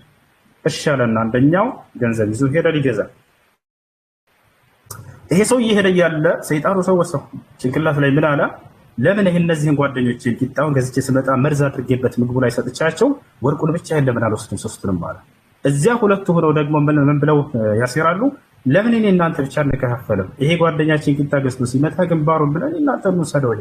እሺ ተባብለው እነዚህም ተስማሙ። ሰውየው ይዞ ሲመጣ ጊዜ መርዝ አድርጎበት ቂጣውን አምጥቶ ልክ እንደሰጣቸው እርሱን ግንባሩን አልተገደሉት። በቃ ሁለታችን አገኘን ብለው እነሱ ልክ እዚያ ያለን ቂጣ ሲበሉ ጊዜ መርዝ ነበረው። 3ቱም ሞቱ። ጓደኛቸውን ገደሉ፣ እነርሱም ሞቱ። አይሁድም እዛው ሞቷል። የቅድሞ መጀመሪያ ወርቁ 3ቱን ተቀምጧል። ዒሳ ዓለይሂ ሰላም ጉዞውን ጨርሶ ልክ ሲመለስ 4 አስከሬን ተረፍርፈው ወርቁ ማንም ሳይነካው ተቀምጦ አገኘ። በጣም ተደነቀ። አላህ ሱብሓነሁ ወተዓላ ነገረው፣ ወህይ ያደረገለት፣ ገለጸለት ምን እንደተከሰተ። ዒሳ ሆይ አንተ ከሄድክ በኋላ ይሄ እንዲህ ታሪክ ተከስቷል አለ። ዒሳ ምን አደረገ? ወርቁን ይዞት ሊሄድ ወላሂ አይፈልግም ወርቁ። እሱ የምድራዊ ሰው አይደለም ዒሳ ዓለይሂ ሰላም። ቅድምም ጥሎለት ነው የሄደው። ነገር ግን አንዲት ንግግር ተናግሮ ሄደ። ምን አለ ዒሳ? ፈቃል ሃከዛ ተፍዐሉ ዱንያ ቢአስሓቢሃ፣ የዚች ምድራዊ ህይወት አፍቃሪዎቿ ላይ ልክ እንዲህ ትሰራባቸዋለች፣ ታገዳድላቸዋለች ብሎ ተናግሮ ሄደ። እርሱ የምድር ሰው የምድራዊ ህይወትን የሚፈልግ አይደለም። ነቢዩላህ ዒሳ ዓለይሂ ሰላም ስለ አምላኩ ሊኖር የመጣ ነው። ነቢዩላህ ዒሳ ዓለይሂ ሰላም ስለ አምላኩ ብቻ ሊናገር ሊሰብክ የመጣ ነው። እኔን አምልኩኝ አላላቸው። ሰዎች ግን እርሱ ሳይፈልግ ይሄን ነገር ያመልኩታል። እርሱ ያለው ምንድነው? ወኢነ አላህ ረቢ ወረብኩም ፈዕቡዱ ሃዛ ሲራጡን ሙስተቂም፣ የእኔም የእናንተም ጌታ እርሱ አላህ ብቻ ነው፣ እርሱም በብቸኝነት ተገዙት፣ ይህ ነው ቀጥተኛ መንገድ እያለ ነው ያስተማራቸው። ይሄ ነው የዒሳ ዓለይሂ ሰላም ህይወት። እርሱ ስለ ምድራዊ ህይወት አለው። አሁን በሚመጣ ጊዜ ምድር ላይ ቀደም እንደነገርኳችሁ የምድር ሰዎች በእርሱ ዘመን የጸጋ ባለቤት ይሆናሉ። ነቢያችን ሰለላሁ ዐለይሂ ወሰለም ሲናገሩ ምን አሉ? ዳግም መሲሁ ሲመጣ በምድር ላይ አንድም ድሃ አይኖርም ብለዋል። የሚገርማችሁ ድህነት ብቻ አይደለም የሚጠፋው፣ እንስሳቶች የሚናደፉ እንስሳቶች ሁሉ መናደፋቸውን የዛኔ ያቆማሉ ይላሉ። ህፃን ልጅ በእባብ ስር እያለፈ እባቡ አይነክሰውም፣ አህያና አንበሳ አብረው ይኖራሉ ብለው ሁሉ ቃል በቃል ተናግረዋል። እዛኔ የፍቅር ዘመን ይሆናል፣ የመዋደድ ዘመን ይሆናል፣ የጸጋ ዘመን ይሆናል። ለምን? ይቺ ዓለም በዚያ ታላቅ ነብይ ትመራለች። ልክ እንዲሁ ደግሞ የምድር ሰዎች ሁሉ በቁርአንና በሐዲስ ይተዳደራሉ። ቅድም እንዳልኳቸው ነብዩ ሰለላሁ ዐለይሂ ወሰለም መሲሁ በሚመጣ ጊዜ በቁርአንና በእኔ ሐዲስ ይመራታለችን ዓለም የዛንም ጸጋ በጸጋ ትሆናለች ምድር ብለው ቃል በቃል ሐዲስ ላይ ተናግረዋል ማለት ነው። ማለት አሁንም እዚህ ጋር አንድ ጥያቄ ያነሳልሃለሁ። ምንድነው እሱ አሁንም ቢሆን አይሁዶች እነሱ የሚጠብቁት በዚህ ምድር ላይ ስልጣን በደንብ እንዲሰጣቸው ነበር። እሱ ደግሞ ያስተማራቸው ደግሞ ነገ ያለክ ባህር ከሞተን በኋላ እንደሆነ ነው። ስለዚህ አሁን እየጠበቁት ያለው መሲህ አሁን እንትን ጥያቄ ካልተረዳ ማለት ነው። አሁን እየጠበቁት ያሉትን መሲህ ነብይ ብለው አይደለም አምላካችን ትክክለኛ አንተ ነህ በቃ እየጠበቁ ያለው ትክክለኛ መሲህ አንተ ነህ ብለው የሚቀበሉት እነዚህ ሰዎች አምላካችን ይሄኛው ነው ብለው ነው። ስለዚህ ውሸተኛው መሲህ ደግሞ ትክክለኛ መሲህ ደግሞ ኢሳ ነው። ስለዚህ አሁን ይሄንን ነው ጥያቄ። ለምንድን ነው ነብይ ዝም ብሎ መላእክተኛ ብቻ ከሆነ ያ የተስፋ ቃል ወይም እየጠበቁ ያለው መሲህ ያ ከሆነ ለምን ነብይ ለምን አይጠብቁም? አምላካችን ብለው ለምን ይቀበሉታል ነው የኔ ጥያቄ። አምላክ የሚለውን በአይሁዶች ግንዛቤ አልኩሽኩ ማንሽ ማሂ እነሱ እውነተኛ አምላክ ይመጣል ብለው የሚያምኑ አይደለም። አይሁዶች እንደዛ ብለው ያምኑ አምላክ በዚህ ምድር ላይ ይመጣል ብለው ያምኑ። አምላክ የሚለው ኦሪት ዘጸአት ምዕራፍ 7 ቁጥር 1 እያልኩ ስነግርሽ ነበር። አይሁዶች እስካሁንም ድረስ ከዚህ በፊትም ኢየሱስ ክርስቶስን አምላክ ነህ አይደለም ብለው ጠይቀውትን ተጠራጥረው ማያውቁም። ስለ መለኮታዊ ባህሪ ሳይሆን እያሉት ያለው ምንድነው? እነሱ ልክ ሙሴ በተገለጸበት ኦሪት ዘጸአት ምዕራፍ 7 ቁጥር 1 ላይ ሙሴን አምላክ አድርጌዋለሁ ይላል አይደል እግዚአብሔር። በዛ ሂሳብ እነሱ ለዚህ ዓለም ገዥና እንደ አለቃ ይሆናል ተብሎ የሚታሰብ ነገር አለ። ያ ነው። ሰላም ነው። ሰላም ነው። እንዴት ነው? ይሰማል ድምጼ? አለው። ያውኑን ያወራው ማስረጃ ከየት ነው? ያውኑን አሁን የነገርከኝ ሐዲስ ላይ። ኦኬ፣ ሐዲስ ላይ። ኦኬ፣ ማለት ከሐዲስ የተጻፈው ኢየሱስ ክርስቶስ ከሄደ 600 ዓመት በኋላ ነው አይደል? ኢየሱስ ክርስቶስ የመጣ ከመቼ በኋላ ነው?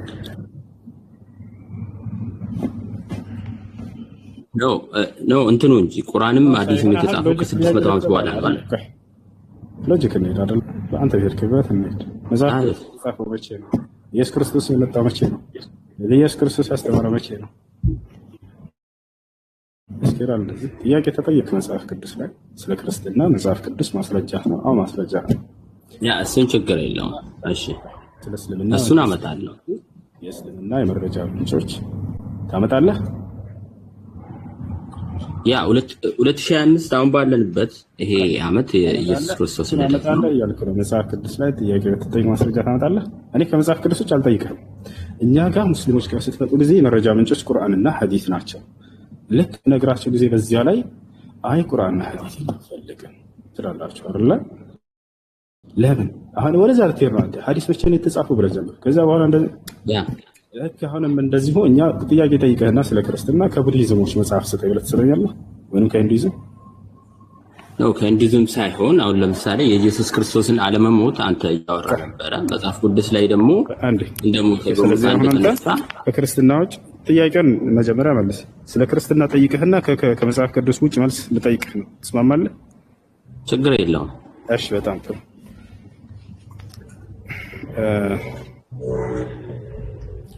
ሙሴ ነብይ ነው አይደል? ነው። ከሙሴ በፊት ስለ ነብይነት የተናገረ አንድ አካል ስጠኝ ማለት ግልጽ ነው። ከሙሴ በፊት ስለ ሙሴ ነብይነት የተናገረ አንድ ነብይ ማስረጃ ከመጽሐፍ ቅዱስ ውጭ የለም። አመሰግናለሁ። እሺ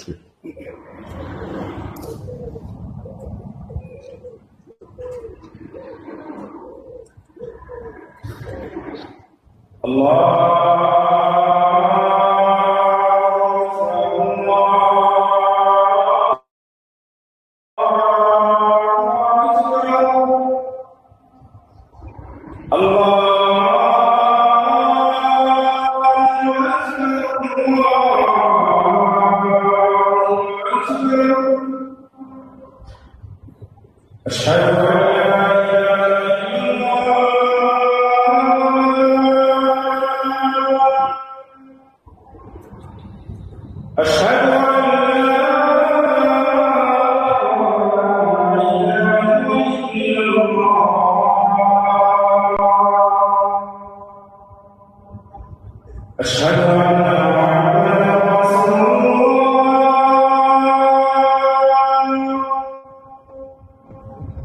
أشهد أن محمدا رسول الله.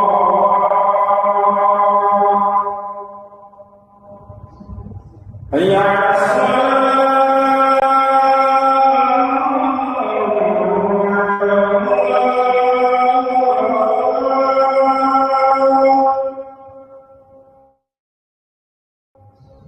حي على الصلاة.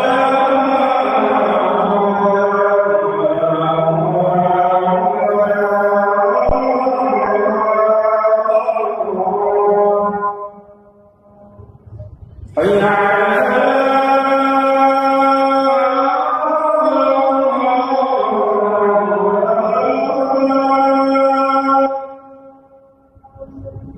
حي على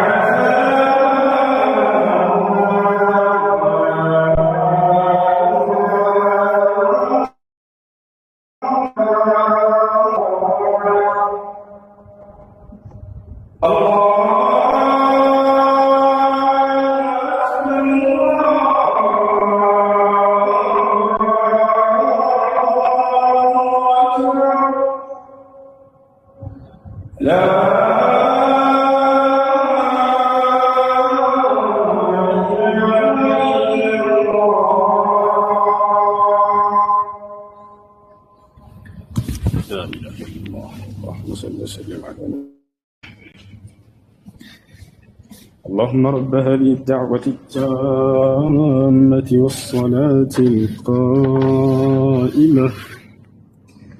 آت محمدا الوصيلة والفضيلة وابعثه مقاما محمودا الذي وعدته إنك لا تخلف الميعاد.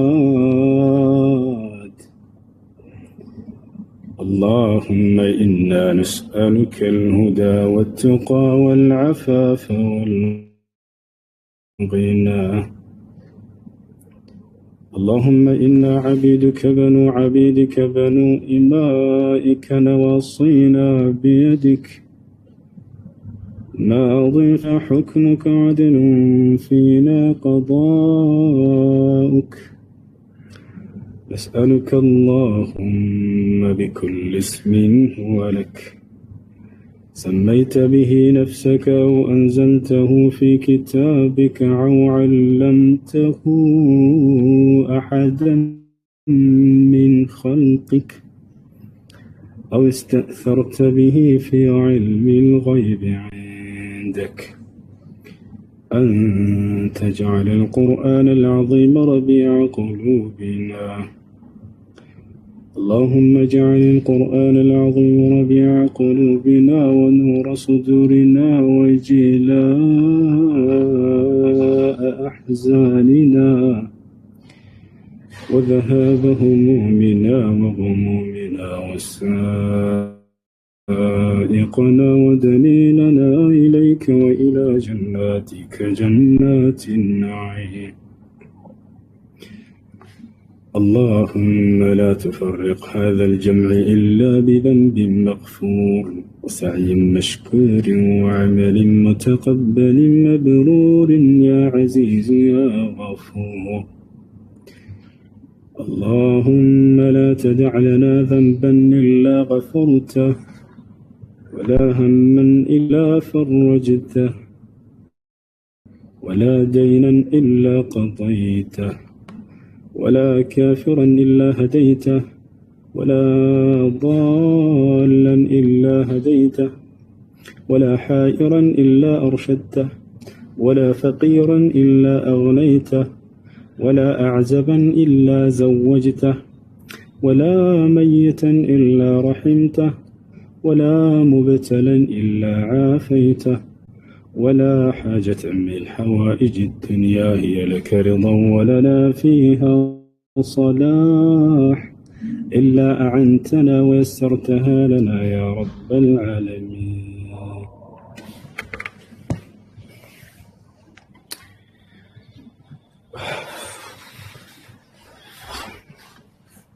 ይሄ ተገራለ ነው ሲስተቸው እሱ አንድ ጥያቄ መጨረሻ ልጠይቅህ ነበር ወይስ ልትሰግድ ነው? እሺ ሰግጄ እንትን ትጠይቂያለሽ። አንድ ደቂቃ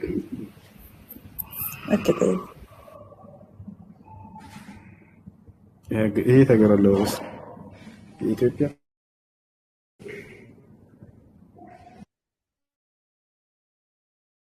አፎን እንግዲህ እሺ